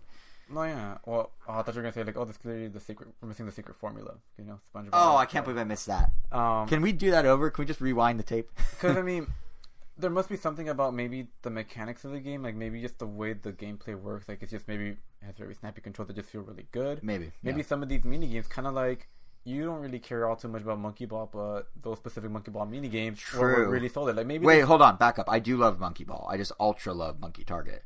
Don't sell short my Monkey Ball enthusiasm. I'm just calling it like I see it. I beat most of the main game. I'm calling it like I see it. Yeah, okay. I mean, go ahead. What goes behind closed doors could be something else. I mean, I don't know. I feel like talking about Monkey Ball behind closed doors and what happens in secret is not the string of sentences that should have gone together. I'm just saying. By the way, Monkey Ball coming back. They just recopyright Banana Blitz for no clear reason. Yeah, I mean, honestly, there's the only thing that I don't know. Maybe is a thing is that maybe people are just remembering this game is better than it actually is. I mean, kind of nostalgia, rose colored. Kind of like how I did with Luigi's Mansion, and I mean, the core game I feel is still really, really great. It was more the visuals, which talk about Luigi, right? Yeah, Luigi's Mansion. Yeah, to this defense and a bunch of other remakes, especially like Crash, and Spyro, which is awesome. Like these games, when they get remastered, typically end up looking how you kind of remember them to. Like in your when you kind of. Those and then go look at the original. You're like, wait, what? Yeah, like those rose-colored glasses. It's kind of like, oh, cool. Like it's pretty much like this. It's the exact same gameplay. Yeah. Everything looks awesome. How I remember it.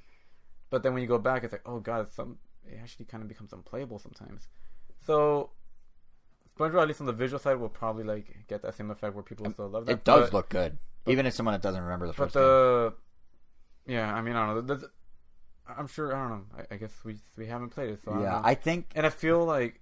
Even if we did play it now, we probably wouldn't get because we don't have the nostalgia. Yeah, I do wonder like how much of it. I mean, the same reason like people are getting destroy all people. I mean, I'm destroy all humans. Destroy all humans. I made it sound like you didn't say almost the same word. For some reason, I thought you said aliens. Like no, the aliens are destroying the humans. Like I was really excited about that game coming out, but I just never got around to playing it. So right, and now you have a chance, except not on Switch.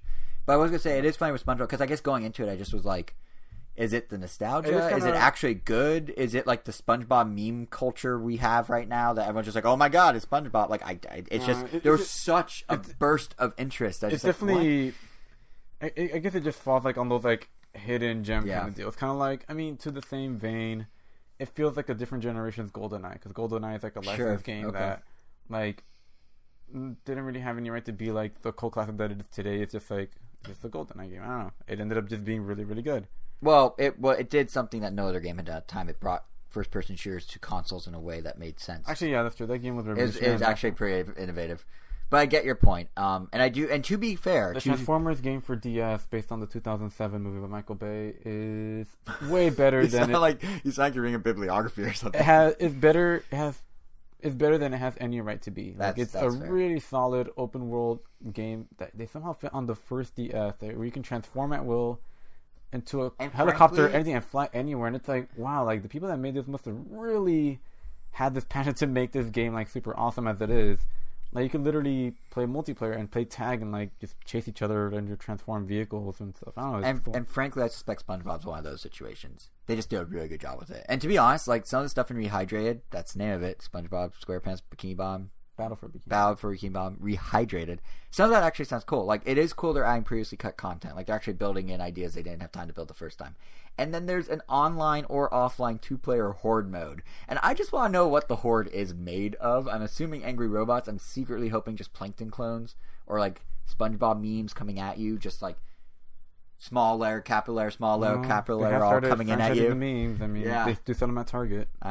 Really? Yeah, they have a meme collection or the meme. Oh God! Or the meme archive. You know what? We're done. I'm done with the internet. Podcast is done. Some of them actually look. That's it. It's over. They're pretty. I mean, they're vinyl figures, so like, I mean, they just look well made. I just think it's like interesting. Like, I know they have like this caveman square chin SpongeBob. Yeah, I mean they're all squared. But... Yeah, you have like that SpongeBob. You have the imagination SpongeBob. You have the Patrick with the surprised face just sitting down. That's funny.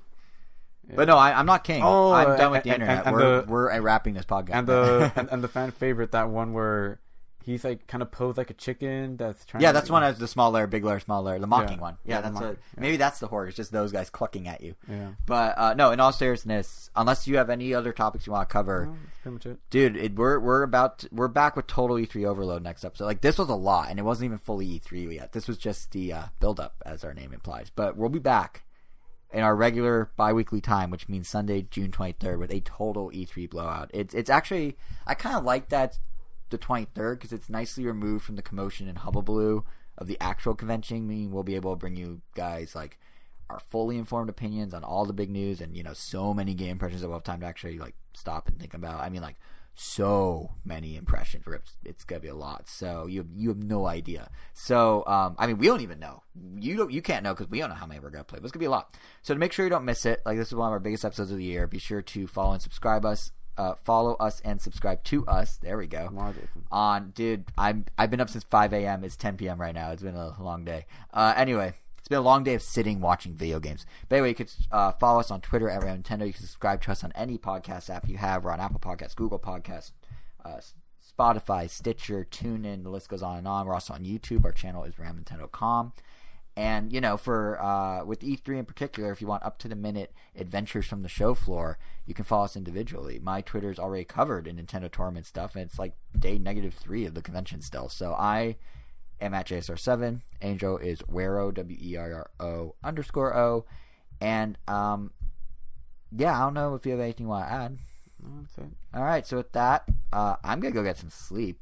Yeah. It's been a long day. There's a very long, very fun, very Nintendo-y week ahead. So enjoy E3, everyone. We'll see you in 2 weeks with news and impressions galore. If you thought this episode was big, just you wait. Just you wait.